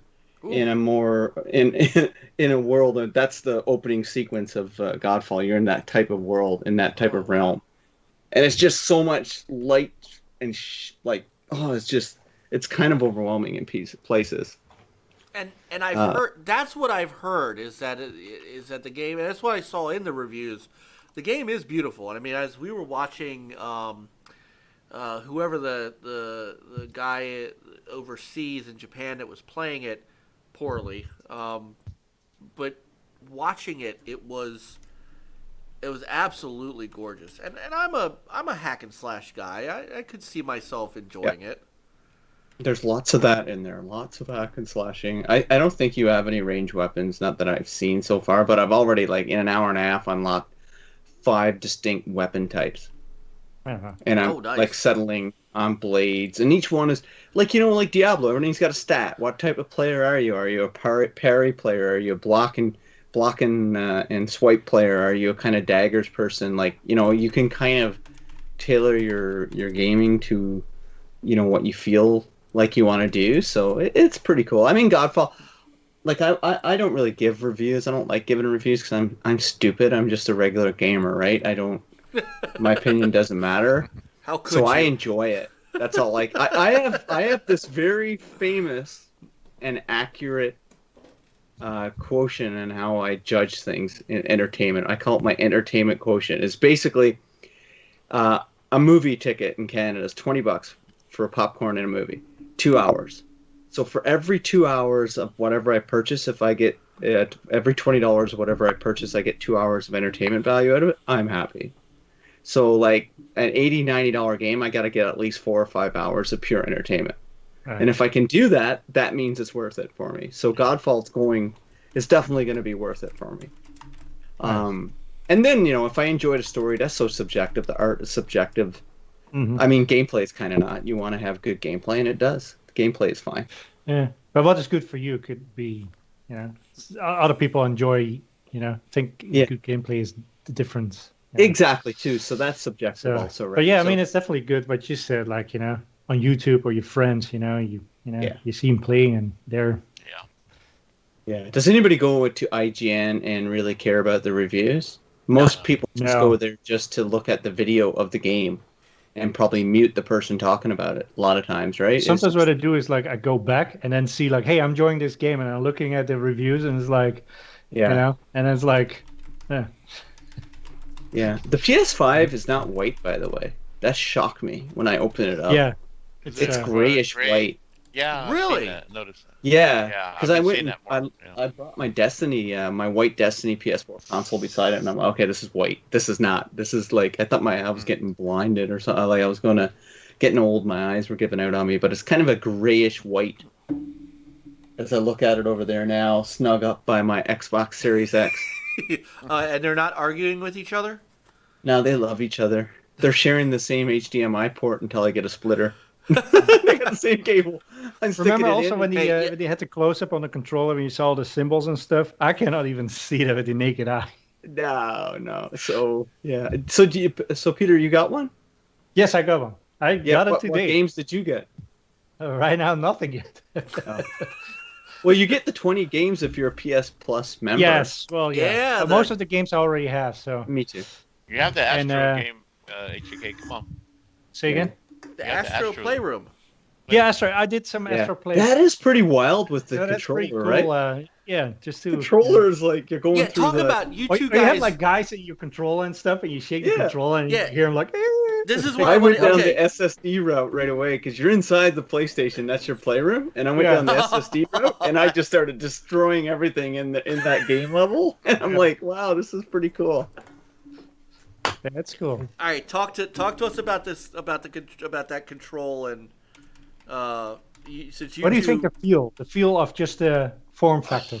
It feels as good as what the first time I put a 360 controller in my hand. Wow. I think 360 is probably one of the greatest controllers ever built. Even though I was a PS3 guy at the time, I still like the 360. I think it's like I've always liked the two sticks down here. So that's for me, but it feels like they went and grabbed an Xbox 360 controller and a Series X controller and said, okay, let's do our version of it and put this pretty wild haptic feedback dual sense stuff in it because it is wild. Like, I don't even have certain words. Like when I was playing the Playroom, Peter, I don't know if you like having all the noise like go from one side of the controller, the vibrations to the other and up and down where you're gripping. And then the triggers, like, it felt like it was in cue with the music and the sound. And I'm like, what have I got in my hand? It's like, it's pretty wild. Also, in the beginning, when you pull the triggers and you have like, it's kind of rocket, so you have the two boosters and there's like a lot of resistance, and then all of a sudden you fire up that that booster. That was like, that's pretty cool. It's going to be the hardest thing for them to explain to people. I don't know how they're going to do it without saying, hey, just do it. Just play the Playroom, because the Playroom is meant to showcase that, I'm pretty sure. Right. And don't show the video of the guy blowing in it, because that just looks stupid. Yeah, I haven't had a lot of time on my PS5 compared to my Series X. And it's not because I had the Series X 2 days ago or yesterday. Was it yesterday? 2 days ago. It's just that they're whole different experiences when getting them set up and being able to play games. Like, I literally was playing Series X. I was playing Gears of War 5, which I've never played. I was playing that experience, and that game's fantastic. That's up there with my game of the year with Ghost of Tsushima right now. Oh wow. I'm loving that game so much. Like I can't put it down, even though it's a game that came out last year. But what I'm trying to say, Mike, is and guys, Chris and Peter, is for me, Microsoft is winning every ease of use, customer friendly experience ever for a new console, because within the hour I put it in, I had already downloaded and played 5 different games. Wow. Yeah. Compare that to the PS5, and I love Sony. I've been in the Sony ecosystem since PS3. Turned it on. First of all, it didn't work because my controller button didn't work. Oh no. Because I, like a silly guy, decided to use the C cable, the USB-C cable that came with my Nintendo Switch, instead of using the pack-in one. So I took and I couldn't figure out. Nothing was working. It wouldn't activate. So I took that cable out. I said, oh, there's one in the box. Put that in. Boom. That worked right away. So a random USB-C would not work with it. So then I booted it up. DNS servers like crazy. It wouldn't let me manually log in to my account. So I had to get the app, scan the QR code, and then it logged me in, right? Well, that's what I use. I thought it was pretty cool, though. That was cool. That you could that log was awesome, in. I mean, that was pretty Xbox seamless. did that. Yeah. Because Xbox did that. So Xbox would just worked. But I was just going to log in manually because I know my username and password. Right. And I didn't have the PlayStation app updated on my phone. So that didn't work. And so that worked eventually. But the big difference is when I got an Xbox, the first game I wanted to actually try after Gears of War 5 was Halo 5 because I've never finished it. And I'm like, oh, crap, I'm going to have to start this over again. I'm pretty sure I was playing the second mission as Locke when I quit the game. And all of a sudden I booted it up and I was on the second mission of Locke going down the big elevator. All my saves were already there. Right, because And they're then all I started cloud. playing Forza 7 and Game Pass and Battletoads, and I went crazy, man. I'm in love with that system. Back on my PlayStation 5 today, I had to go out and get my physical media because I bought some Demon Souls and that, so I don't hold that against PlayStation 5. But I went out, picked up my games, brought it back in. I gotta play some Demon Souls. This is gonna be awesome. Booted it in. Oh no, it's copying files. Okay. So it's copying files, and it took about 45 minutes to get it all copied. While that was happening, I said, "Oh, I'm gonna play. What game was I gonna play? Oh my gosh! Oh, I was gonna play NHL game, and I was gonna play my Be a Pro mode. So all of a sudden, I put that in because it was on my external drive. That worked fine. That worked wonderfully well. Put that in my PS5. And booted it up. None of my save files are there. Nothing from the cloud downloaded or anything. So I had to go into the settings, go into the cloud, and download 480 cloud saves. That took me 3 attempts because the servers kept failing downloading 6 gigabytes of save files. So I finally got all that done. And then Demon's Souls ready to play. Having a blast. Oh, I want to play Godfall.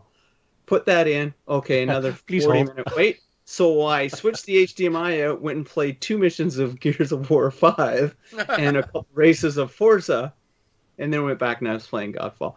So just the experience of it not being ready for my PlayStation 4 experience, that was kind of, and I guess as might sound negative, but it was just odd, whereas the Xbox Series X was ready for that experience for me right away. It didn't care what game I was playing. It just recognized me as you had played the game before, or so that was kind of my day-to-day. So a lot more time on the Series X than on the 5 right now. And I love the Series X. I think it's an amazing, amazing piece of hardware and software. Well, remember that, and I said this earlier, both the companies are going in 2 different sort of directions as to how they wanted to approach next gen, and it depends, on which, everybody has a different way of getting into that. So Sony is not as back compat as Microsoft is. I mean, that's just the that's just the way it is. They are and mostly because, well, they don't have a first party game launching with the system, which is still odd. But they're relying on you going through your current catalog and just kind of upgrading. As Peter said, this isn't for Microsoft, it's not really a new generation. It's the next iteration of their Xbox Series. Whereas Sony really wants this to be next generation. They're kind of, in my opinion, they're going into pulling stuff from the PS4 forward, kind of kicking and screaming a little bit. Like, they know they've got to do it because Microsoft's doing it. If they had their druthers, they wouldn't do it. Yeah. Viper in your chat makes up. They say it. PS5 asks if you want to remote transfer your PS4 saves during setup. Yeah, that failed.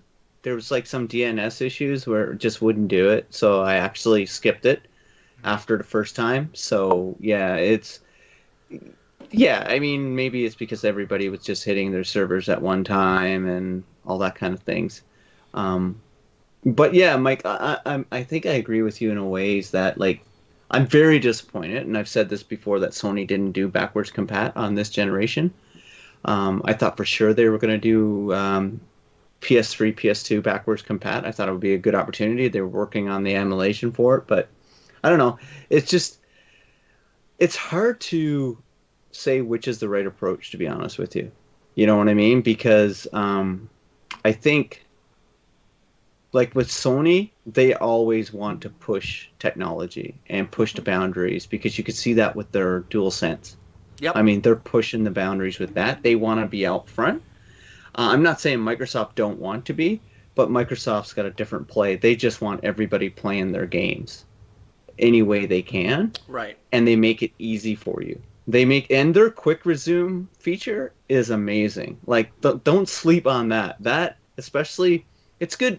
Probably, like, my wife wouldn't enjoy it because she only plays one game at a time, but I love it.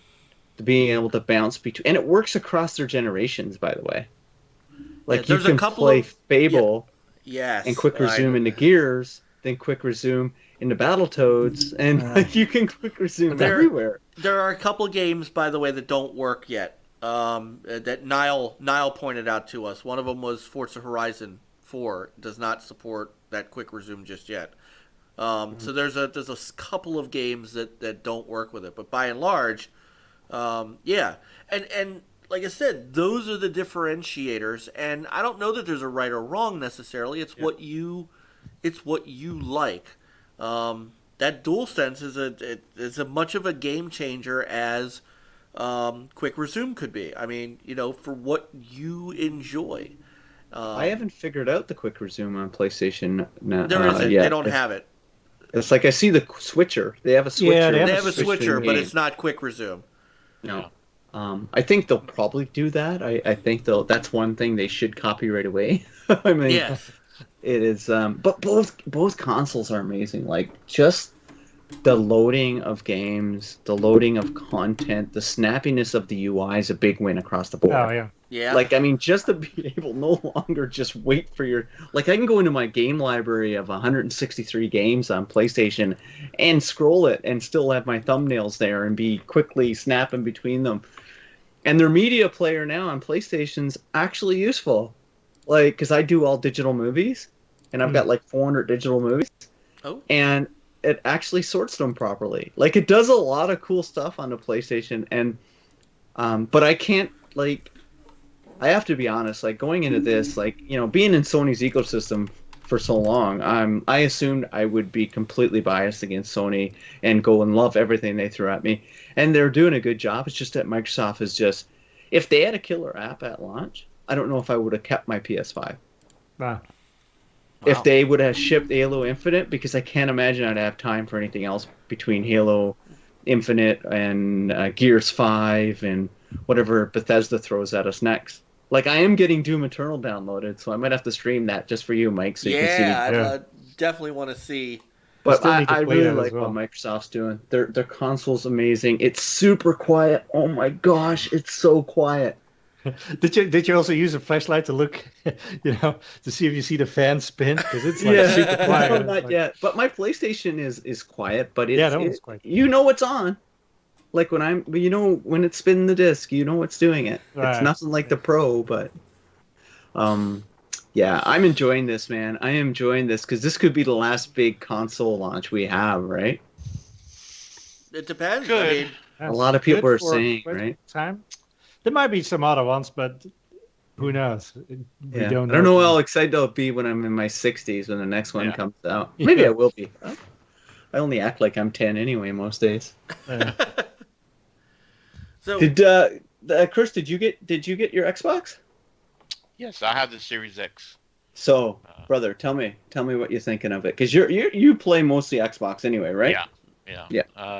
Now, it's like the guys I had been playing Watch Dogs Legion on X1. I wanted to start it on X1 so I could see the difference. Yeah. And as soon as I got it downloaded, it didn't take too long, maybe about 45 minutes or so. Got everything, loaded. And as soon as I boot up the game, it was just quick. I was already, right away playing It's like exactly butter. where I left off on the One X. And of course it, graphically and everything, smooth. I mean, it looked great. You see the ray tracing, and then of course, I was playing that all day. I was off yesterday, and I would pause and go somewhere else, or take a break and then come back, and boom. I mean,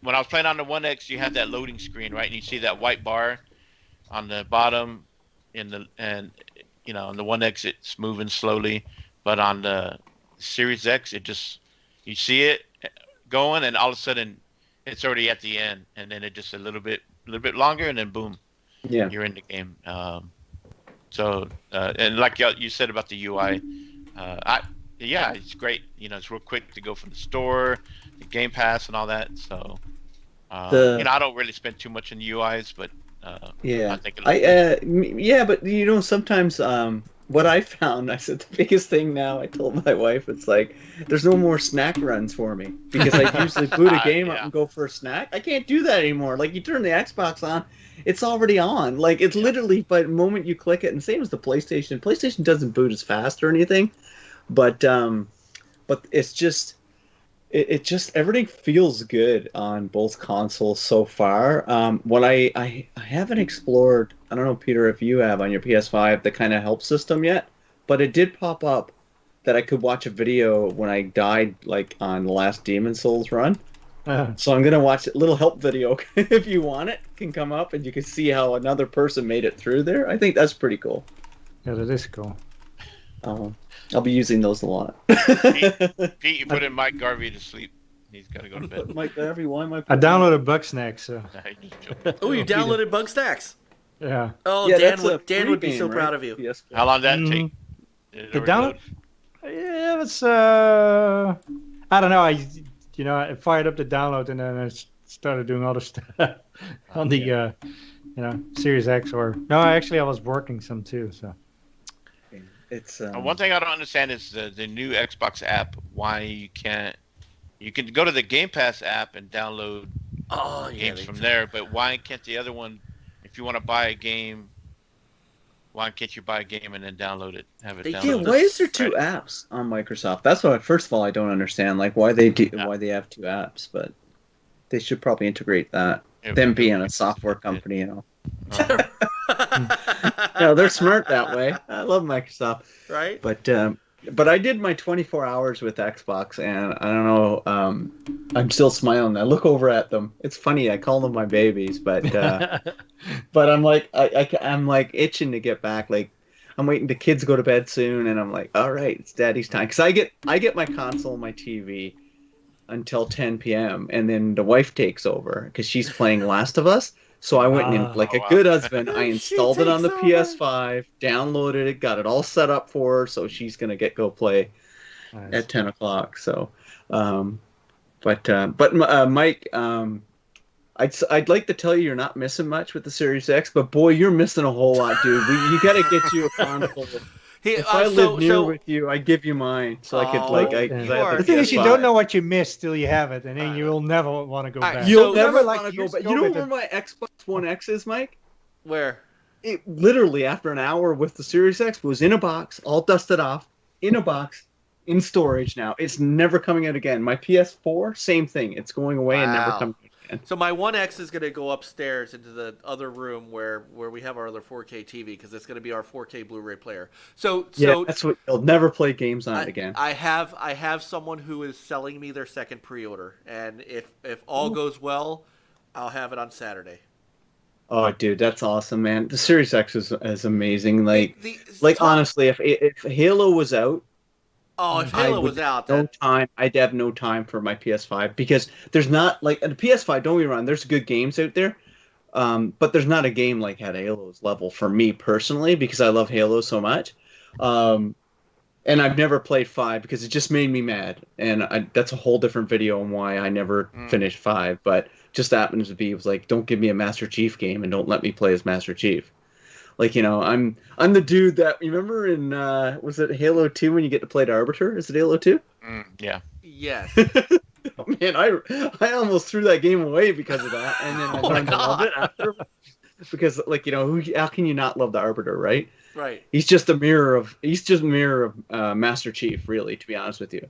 I think he is. He's the Covenant's mirror of Master Chief. Yeah. He's just in a lot of ways. Nemesis. Yeah. If Halo was out, I'd be tough to play that PS5. But I got it, so I'm gonna play it. Well, sure, but so because this is the differentiator for me too. So this is the selling point of the new consoles. Is it really that fast to get in and out of Godfall? Like when you die, is it really like 2 seconds to get back into the game? Oh yeah. Wow. I don't know. I come think of it. Gears 5 too. It's instant on checkpoint. Wow. Like on Xbox, Gears 5 when you die, because I die a bit. Though I'm pretty good at that game.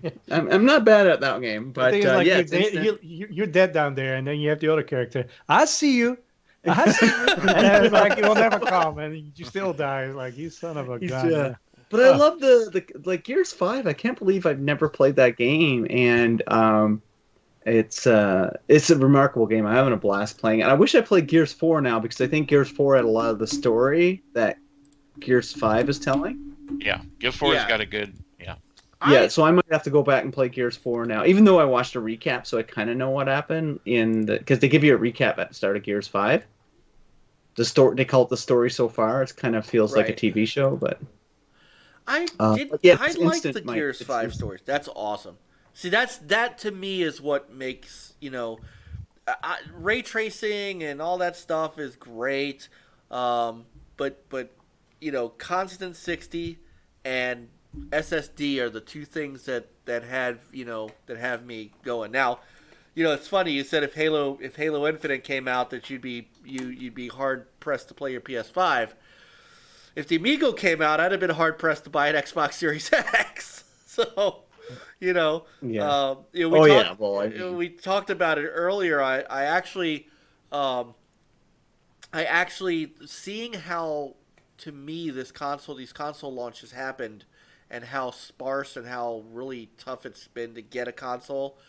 I totally rescind. Hey, sweetheart. Oh, beautiful shirt. No, I'm talking live on the interwebs. A cutie there. Are you talking to people? I am talking to hi. people. Hi. Say hi. Why? I can't hear them. You can't see them? No, you can't see them. Yeah, I can hear, but why they're not talking? Why they're not talking? Oh, they're talking. They're talking, but you can hear it. Go back to Oh, here's watching the video about a PlayStation, and he's unscrewing the screw for the stand. I wish PlayStation would added like a commemorative coin that you can use as a screwdriver to tie the screw. Idea. That would have been icing on the cake. It's like, hey, I used a butter knife to do mine. Because I got mine vertically. Okay, so we were going to ask you that. Yeah. Yeah, it's I got mine set up vertically because like I had this 1.5 foot gap on the side of my TV to wall, perfect slot for the Series X and the PlayStation. So like it looks great. But when you see the size with this guy, I don't think it's not a huge fella, but it's big. Yeah.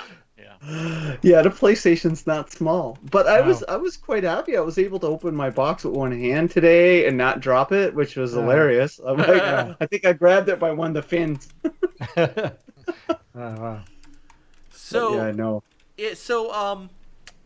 The other question that I had was, oh no, you answered it vertical. So you went vertical.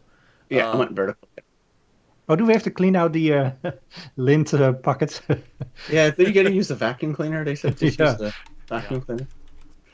Like, yeah, that's the only time I'll vacuum in the house. My wife will tell me. Maybe you get a warning like it's time to clean your filters. Yeah, the warning will be the heat coming. It's funny because the PlayStation, when it's vertical, it's cold air blows out of the top. Mm-hmm. Oh. Also, did you notice that when you just plugged it in, it was, it probably does like a self-check or whatever, that you kind of felt some air. Yeah. Oh yeah. Yeah.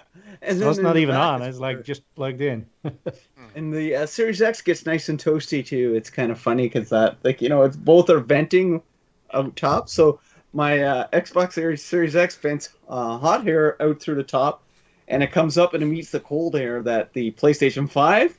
So it's kind of counterintuitive. A tornado there. Oh yeah. Right. And that's where so I got my own little weather system over by my. Yeah. Gonna start getting rain over there. It's like, what is that? The rain on my consoles. Right. But yeah, it's kind of funny. It's like, because I usually got them on both times because while I'm waiting for something to install on one, I'm playing the other. and then of course, then you blow vape smoke into it. Then you could just have this entire like psychedelic thing going on. That's crazy. Like, who thought? What kind of mind do you have to think up that? What am I going to do today with my $600 console? Right. I think I might blow vape smoke in it for a YouTube video or a Twitter picture. I think it's kind of funny. And yet, I couldn't buy one at launch. That Yeah, exactly. What about those people who smash doorknobs their new consoles for attention? Those people also have a special. They place need in to hell. be like. I don't know. Well, yeah, I don't donating it to Has somebody destroyed it yet? Yeah, Like, Yeah, I've seen a picture of it. Why? It's like, why? You're just making other people sad who genuinely probably wanted one, not only for to play it, but a lot of people, take so much joy out of playing these consoles that it helps them with their mental state. Yeah. And that's what makes me upset. It's like, why are you destroying something? It's like some person's watching that now and feeling like, making them feel like crap or something. I just don't get that at all. It's like, Or why did you buy 4 of them and you're selling one of them on eBay for $1,700? Why are you doing that? Yeah, that don't make sense to me at all. Like, if I don't get it. Like, for me, I was going to, like, first, I honestly kind of had buyer's remorse on the Xbox Series X when I got it, and I'm like, I told one of my friends, I said, like, I'll make a decision when I get it if I want to keep it or not. And if I don't, I'll sell it to you for what I paid for it. And he was like quite happy. Then I made him sad when I said, "No way, you're not getting this out of my cold dead hands, buddy." I love this system so much. But he ended up getting one anyway, so it was really good. He actually went with the S because he doesn't do discs; he does all digital. So, All right. which is good for him because the S looks pretty good too, right? Yeah. Now I've got so many backward compatible games that I couldn't get the S. It made no sense for me either. It doesn't make any for my sense. Xbox library. So But, it's funny though. I put an Xbox game in today, my first one, and put it in. It loaded instantly, got into the game, and then the Xbox turned off. My Series X just shut off, and I thought it was the weirdest thing. Like it just turned off, and it didn't happen since then. But it was just funny. I'm like, maybe it just didn't like this old grubby game in it. It's like, what are you putting that in me for? I assume that one was BC. What's that?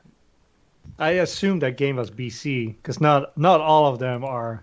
Oh yeah, Yeah. no. I was playing it 100%. Oh, okay. Yeah. I'm not saying which one it is because I got people trying to guess which game it is. Which game I put in, which was my first disc I put in the system. It was an OG Xbox game. So you get a 1 in 30 chance to get it right. But it shut the Xbox off, and I'm like, I'm like, oh my god, did I just blow up my Xbox with this this OG Xbox game? Oh no. Is the smoke coming out? Yeah. Yeah, I looked. I thought maybe I might accidentally hit the power button or something like that, but no, you can't turn the Xbox off. I don't think by just clicking the power button on the controller. Yeah, no. And also the button is the same thing as the One X, where you actually have to press it. Remember the OG one? It's like, when a dog looks at it. Yeah, turns off. you walk by it. You gave your Xbox a dirty look and it shuts off. Yeah. No, Yes. That was the Oh, no. VCR Xbox, The right? VCR. Yes, the That's VCR, what they're calling it now? which is what's upstairs in our main room because I still love to use the Kinect to turn the TV up on and off.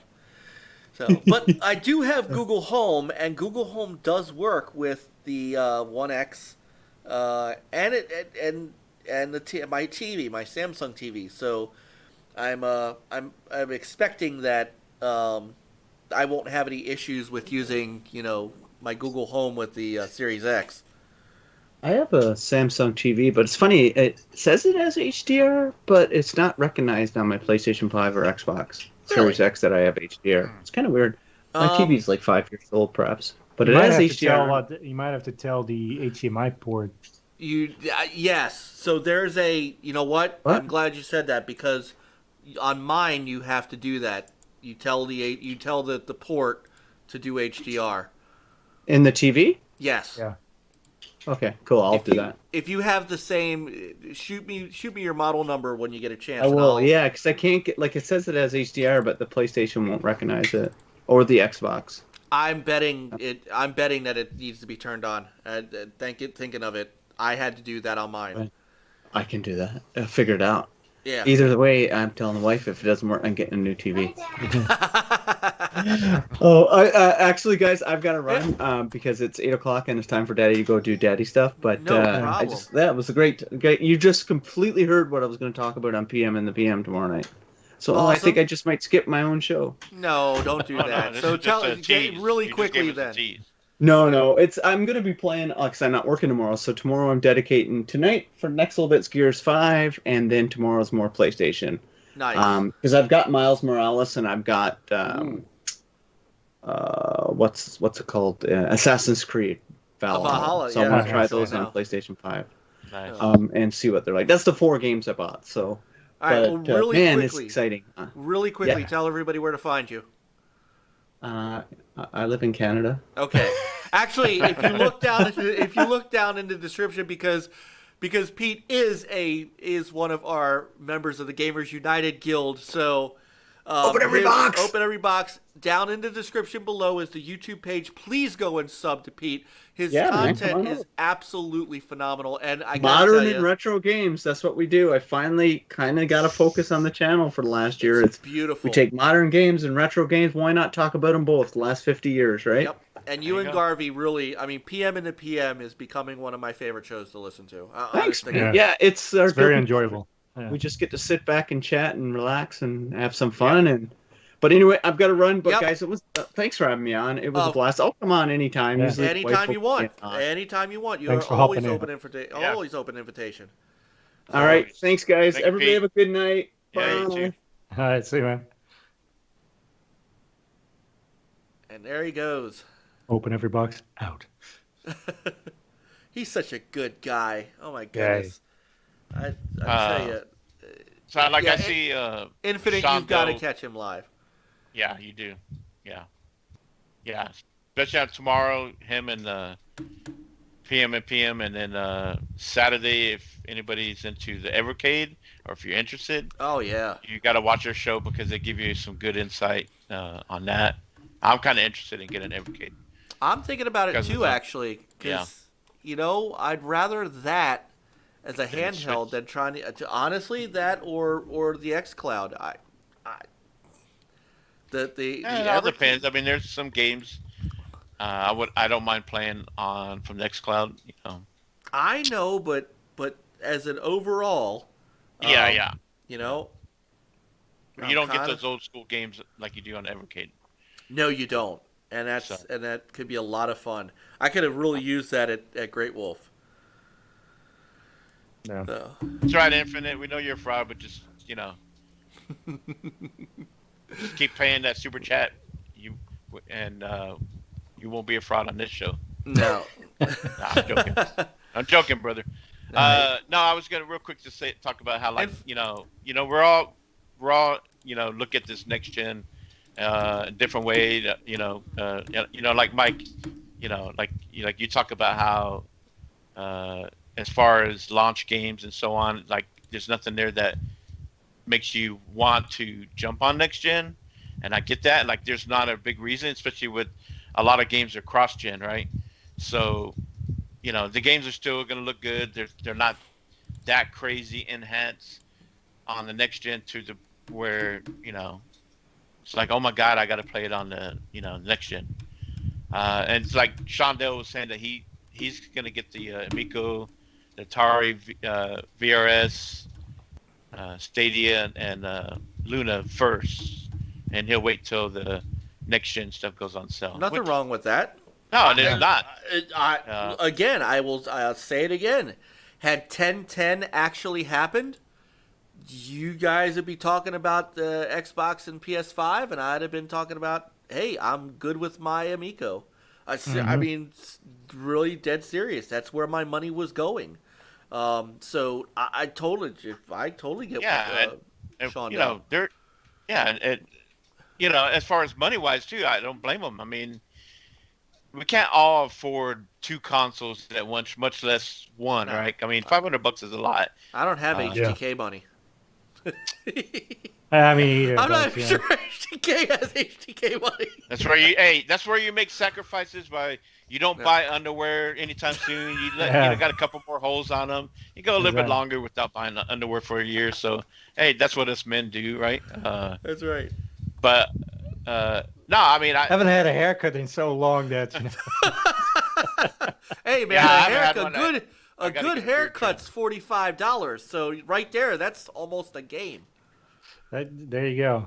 And you do that 10 times. It's almost a whole console. Exactly. There you go. That's it. That's it.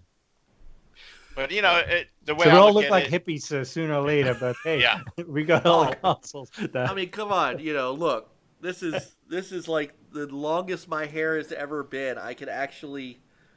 This is crazy. When I go, my barber is going to yell at me. I can almost grows any longer. I can have a ponytail. Ducktail. Remember the ducktail? Oh yes, I'm approaching mullet status. Is what I'm approaching. Mullet status? Yeah, yes. I know. Mullet Mullis. Mullet Yeah. Mullis. A mullet without a mullet. No. It's like. Well, I'm glad De Niro said he was able to get salvage his points in and get an order in. Nice. So that's Oh, he did? Oh, yep. cool. So, but he got it from the Microsoft store where he'll get it sometime by December 23rd. So he'll get it in time for hopefully sooner. Yeah, but at least he has one comment. Happy for you, De Niro. Absolutely. Cool. Absolutely. So, and hey, so I did see, a couple of things that I wanted to also show you guys in the spirit of, the opposite of that dude from Bloomberg. So when the Xbox Series X launched, Shuhei Yoshida put up this tweet, which I thought was awesome. A new friend in my room. Oh, yeah. And an Xbox responded, we'll be making space for a new friend of our own on Thursday. Mm-hmm. And then today, when the PS4 launched, the official Xbox, tweeted out, congratulations on your launch, Sony. So, I mean, when it comes to, the higher end, the upper tier folks, they know there's room for everybody here. Yeah. You know, They know they're competing for gamers, but at the same time, they're fostering a positive environment for gamers to say that we can, hey, we all belong in the same space, like Peter and Pete. They got them both there, right? side by side, and a lot of other people I've seen on Twitter. Nothing wrong with that. And if you can afford it, great. If you can't, if you can only get one at a time and whatever you prefer, that's cool too. Just don't be an asshole about it and join the stupid console wars, because to me that's not gaming. So like that article you were talking to, I'm not even gonna name who. Yeah. That's not gaming to me. It's not. No. Does not contribute to gaming. Has no place in it, and I wouldn't even entertain. No, that's the same. Look, that's the same place that hired Jason Schreier. So, the quality level you already know. You already know the expectation. So Not Infinite. Pong Soul says something that's kind of. Would this be something? He says Phil needs to make Yoshida an offer he cannot refuse and have him head up the Japanese market. He's legit one of the best guys in the industry, and Sony treated him badly. I mean, did he get treated badly? Yeah, he really did. I think He basically got demoted. Yeah, he basically got demoted. Okay. Yeah. Yeah, Okay. and that whole reshuffling. Right. When Layden left and what the hell is it? He's now doing the indies, right? Yeah. That's basically all he's doing. Yeah. So hey, maybe maybe his tweet was like putting out this his feelers like hey, I'm wouldn't that be look something? at me. Yeah, hey Phil. Wouldn't that be something? That would. I mean, could. Maybe he would run the Sega part. Yeah, right. For when Microsoft buys Sega. Yeah. So, Dragonheart, we answered your question last week about the IP we'd bring back. You got to bring us a new question. Yeah. Oh, Shondell. No. I got what he was saying. He was asking about. Yeah.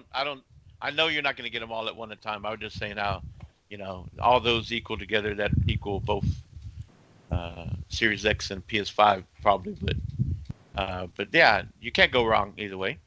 No, you can't. I mean, you want, I don't know if Shondell, if you have a 1X or PS4. So, I mean, those are capable gaming systems. There's nothing wrong with holding on to those while you jump on the Amico and some of these others. So still loving my X, my all, 1X. It's all part of the gaming family. Yep. So now, Indie Gamer. So of course, Indie Gamer says this. Maybe he likes heading up the indies. Never know. They need to hire Indie Gamer to head up the indies. Yeah. That's but I see, always there you felt go. like Yoshida and Sean, was it Sean? Sean The Layden. one that got Layden. I always felt like they did a great job with PS4. I really like Sean Layden. And Jim Ryan seems like, I guess he was high up. He got, he convinced somebody that, hey, I can make more money. I can do this. And these guys don't understand. It's time for them to go. I don't know. I'll tell you exactly what I'd say exactly what I think it is too. Jim Ryan is corporate suit. Oh yeah. He is Definitely. the corporate suit. He doesn't his answers are 100% corporate. Sean Layden's wasn't. Sean was a kind of a man of the people. Kind of, look, Phil is that way too. Phil is not corporate by any stretch. Right. Now Phil is a gamer first, and right. Yeah. Corporate is like, I oh He yeah, was a developer, Right. the programmer. yeah. Sean Layden, Adam, who Boys? went to Amazon, Adam Boys, those guys were Sean Layden came out in the t-shirts and stuff just like Phil did, and he talked to you like you were a human being, and that's and he had a genuine love for his product in a way that Jack Tretton did.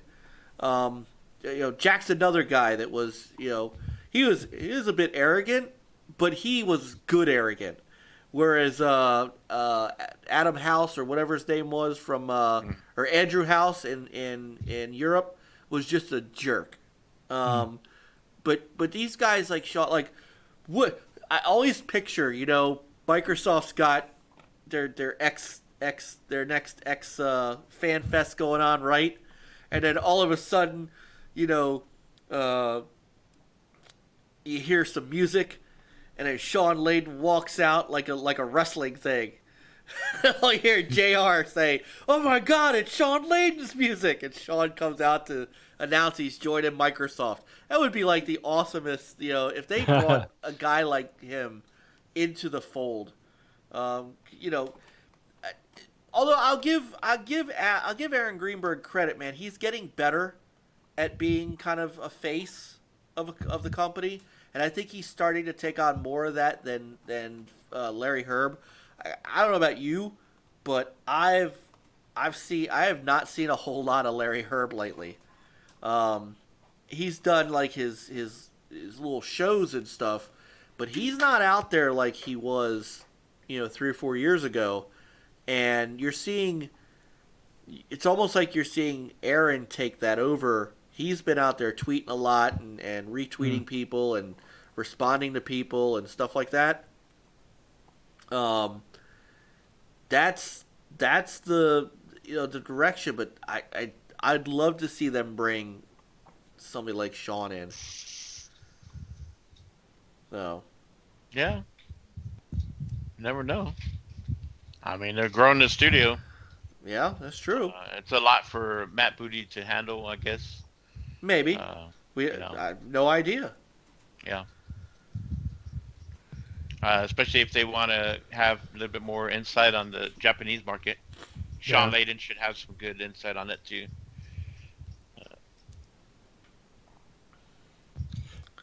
Yeah, it'll be interesting. Yes, it will.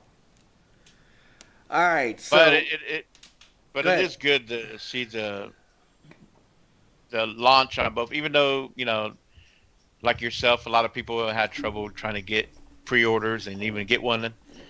I think overall, both have had a successful launch this week. A lot of people out there happy with both systems. From what we had Pete on, and he had a little bit more with both, and he had you can't go wrong with either one. If you have both or you had either one, so we're seeing some good things from both.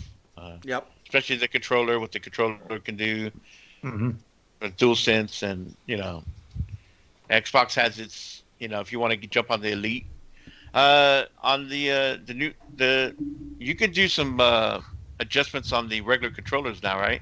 On the Xbox controllers, do they have some settings? I haven't tried that. I thought I heard that. Yeah, your share button, I believe you could customize. I think it's the same app. I think for remapping buttons, except it won't be in the hardware. Like on the Elite, that's being stored in it's really on the firmware level, so you can take that on and it will it will use the profiles, and the regular controllers. It will all be done through software.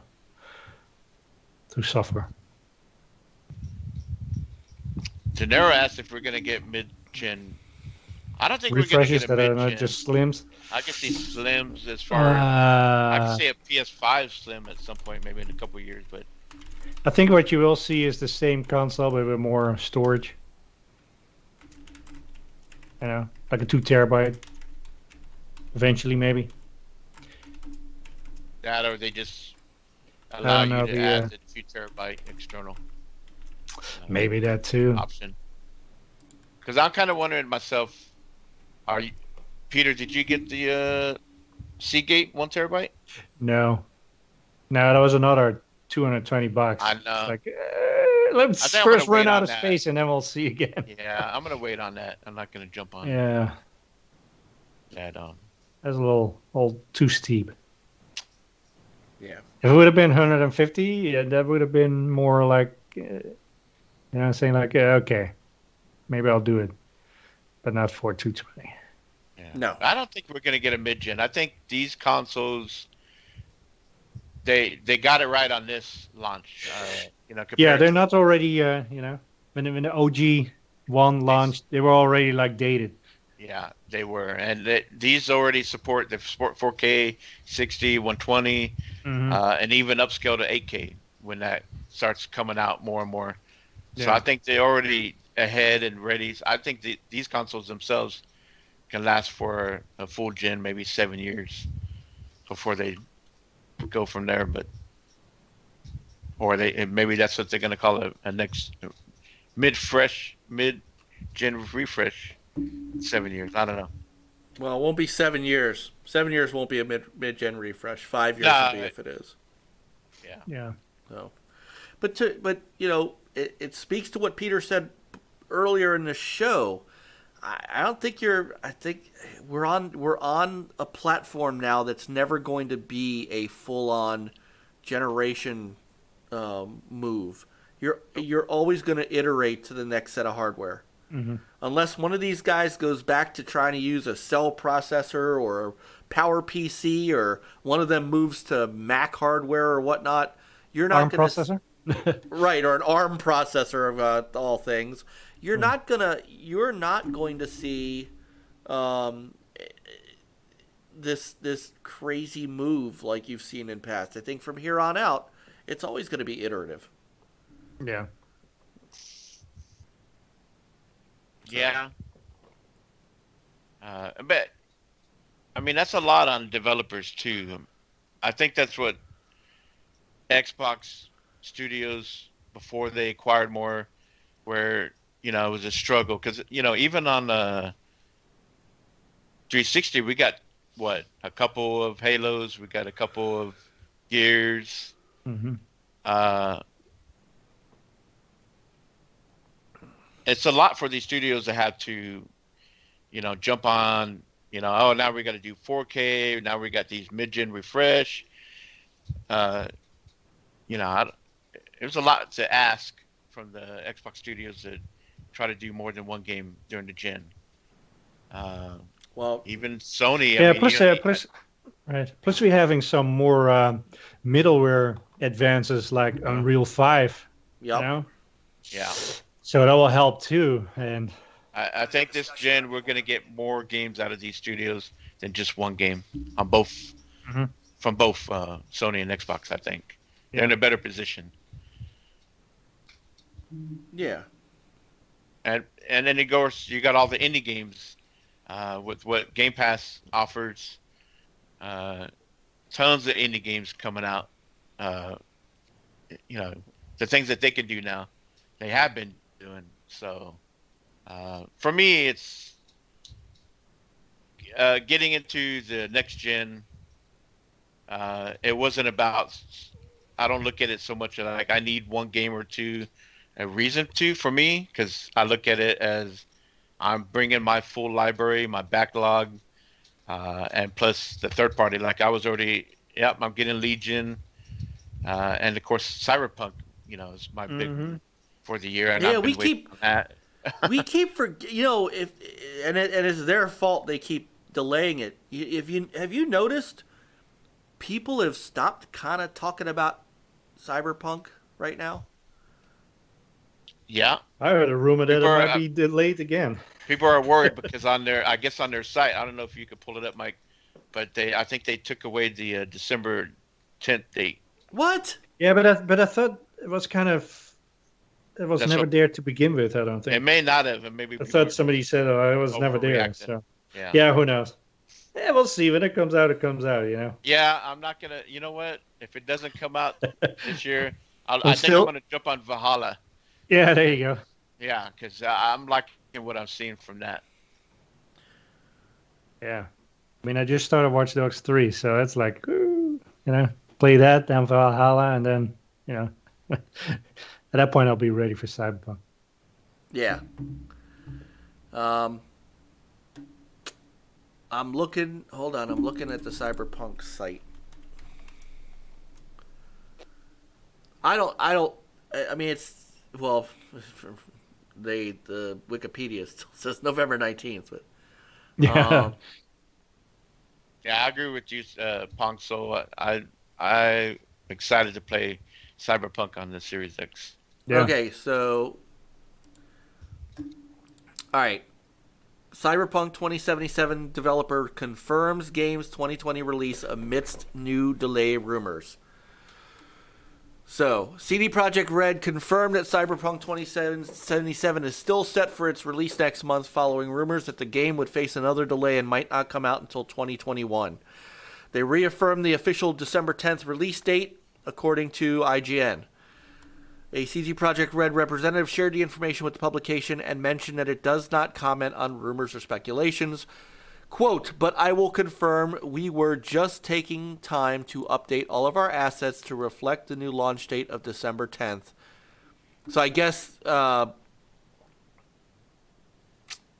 because you're right, they changed, they took it off the site. And of course, here I love this. The game studio's unexpected confirmation surfaced after several sites reported about the possibility that Cyberpunk 2077 might be delayed for the fourth time. The rumor was most likely triggered by a tweet from an industry insider.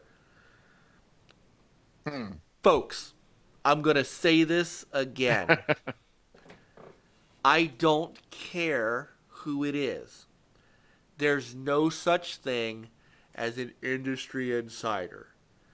Companies are not going to tell somebody something that they don't want to get out into the public. Nobody is going to tell an industry insider that, hey, listen, we're going to have to delay Cyberpunk until 2021, but don't tell anybody. Yeah. And next thing you know, it gets tweeted out, No, that doesn't happen because people lose their jobs when they tell you things that you're not supposed to know. Yeah. Yeah, especially if you have a family member that works for one of these studios, and if you, and they find out that person's connected to you, you're not good. You're toast. Yeah. So, you are given the information that you're allowed, that even if they share it, it's okay. So, the fact that somebody who said they're an industry insider tweeted out incorrect information because they don't know, because they hear something somewhere else, and they go, oh, I'll just say I heard it from CD Projekt Red. And they don't. Because CD Projekt Red wouldn't tell somebody if they didn't want them splattering it all over Twitter like that. It just doesn't happen. So, sorry. That's my... You know who it was. It was the guy who wrote the Bloomberg article, I bet. So, Sean Dell still has his Genesis, his Super NES. That's what I'm talking about. Hey, nice. I got my Intellivision 2 over there. So.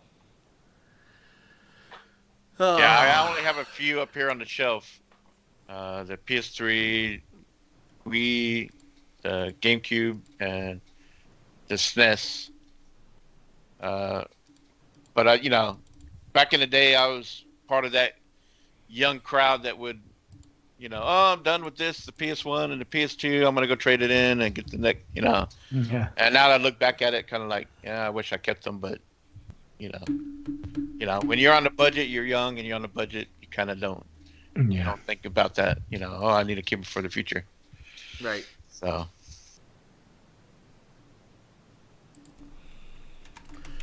But what I know now is I would not trade to GameStop. They don't give you enough. They do a little bit more now, I guess. If you try to trade in the Xbox One X, I guess you would get 200 at least. So, I mean, if that helps you out, you're not going to play it again. I don't know. Maybe I didn't think of the PS1 and the PS2 as collectors back then. So No. maybe if I had the Dreamcast, I would have kept that. Especially after, one of a kind, right? I mean, especially that was the last of the Sega consoles. Right. Yeah, but you know what? You could still get one. I know. Yeah. So I mean, they're not hard to find. So. All right, I think I've covered all of my news. So. I know our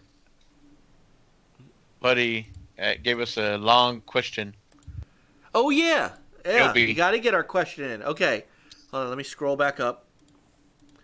All right, so the Yobi question of the week. In a perfect world, if your panel could get together and create a console, what type of console would you make? Groundbreaking features and new IPs. He's doing this. That's on like purpose. more than one question in one. I know. That's How would you all create the next banger? Thank you, Yobi. Well, we already talked about the IPs last week, right? We talked about the IPs last week. So all right. So how would we put together our brand spanking new Dreamcast 2? All right. SSD with quick resume. Okay. Yeah. All right. So that's a.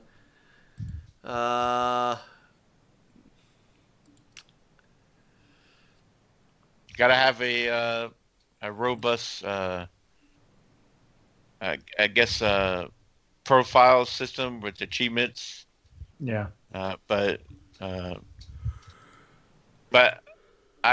guess I kind of like what Xbox is doing, but achievements to where it ties into overall, not just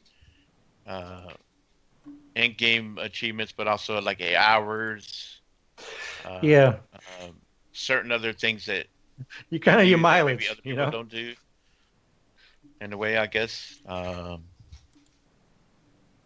of course, Xbox is doing a great job because it ties in to your where you can make some money off of it, points, and then turn it in for money.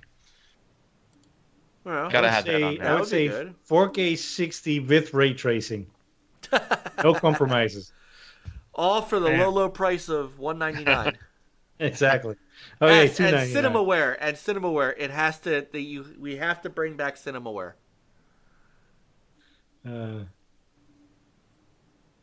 I want a new Three Stooges game, and I want a new Defender of the Crown. Yeah, Stubbs, I have a hidden microphone. You see how it curves into his face. You're good. Oh! Maybe not a one console for all, but maybe if Xbox or Sony or the Dreamcast 2 can go back and make a deal with Atari and the older consoles back then. We've had some stuff, right? They've had some bundle type, but that to where all those games are playable.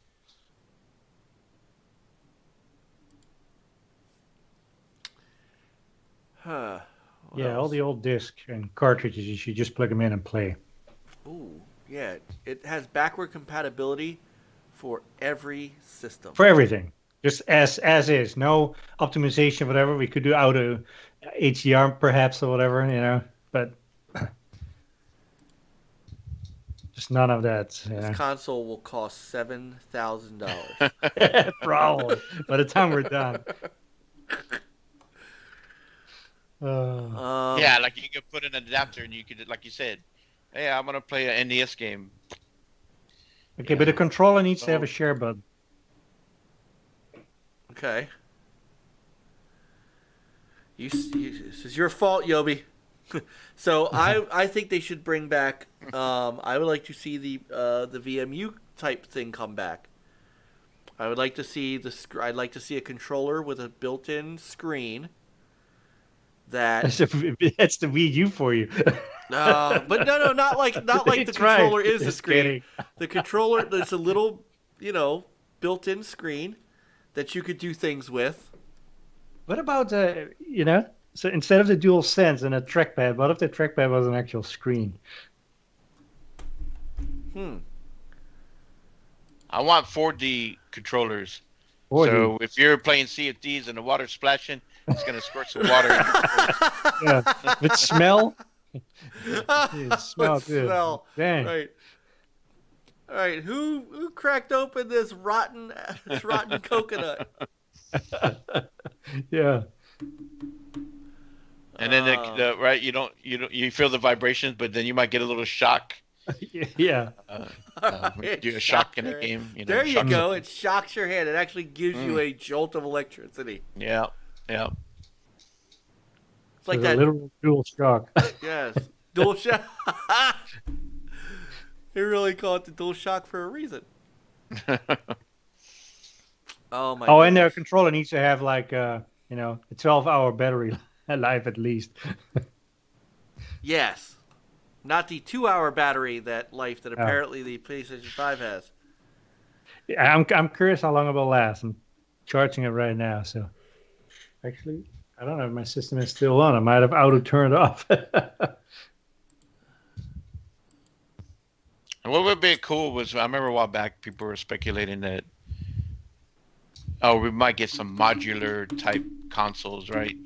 Right. To where they could be more PC like, and you can just go in, change out the GPU if you want, CPU. So those have been talked about forever. So I know. remember I always talked about the Phantom console from Infinium Labs. That is what they talked about doing, was having it upgradable. Mm-hmm.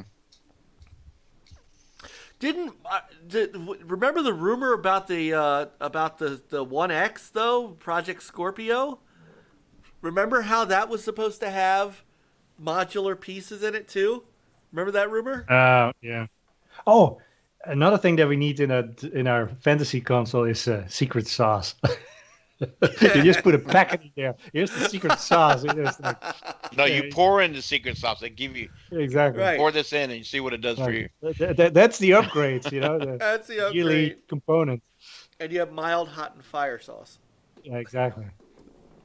When It's you like need that extra overclocking. boost. It's like extra hot, like habanero. Oh my god. I like how Fun Speculation Jake said was in the house. the Switch is pretty much a controller with the built-in screen. Yeah, Yes. except the Joy-Cons are, not ideal. I still will bring back a Kinect-like device. Maybe slightly different, but still, need to be able to freely move, and that gets captured or whatever it is.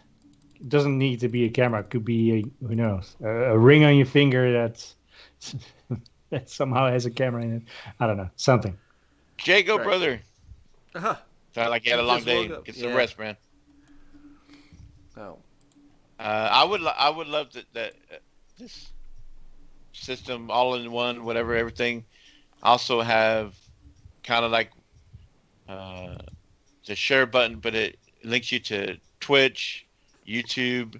There's no, whatever you have that you want to stream to. Oh yeah, just Just using you- open prottles and stuff. You type in Do your settings, whatever you want, and you have overlays and stuff. Make it Mhm. podcast friendly.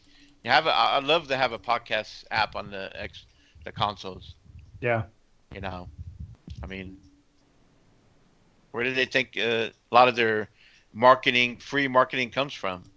Exactly. Oh, and another thing is like every new game that gets brought out, like the music within that game, you can stream it, not being like whacked by it. Especially for No,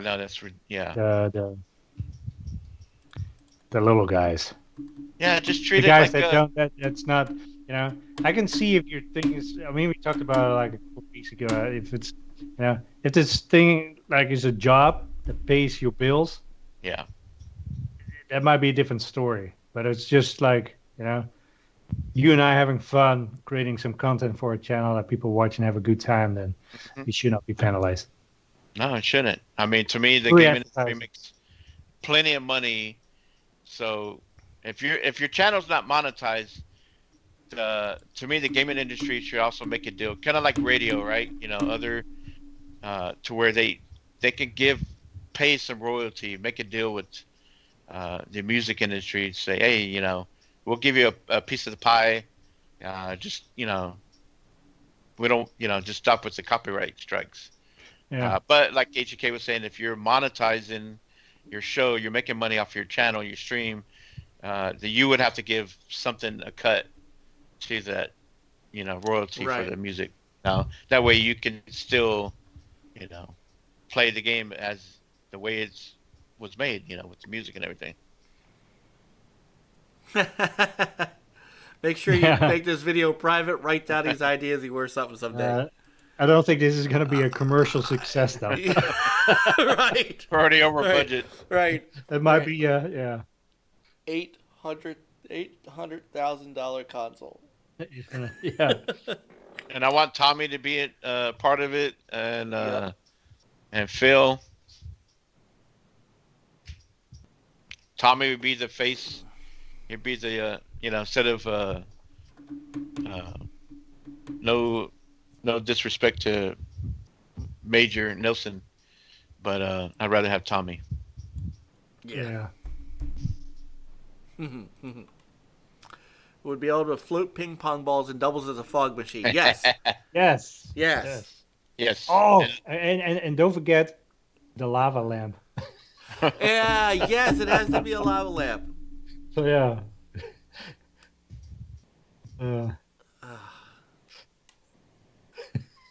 What would we change? All right. He's got one more question. This is like this One more is our question? weekly.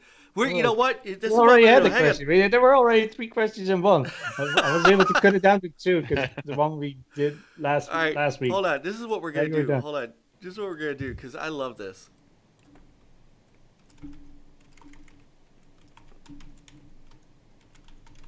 Hold on. Hold on. Watch It this. needs Alexa.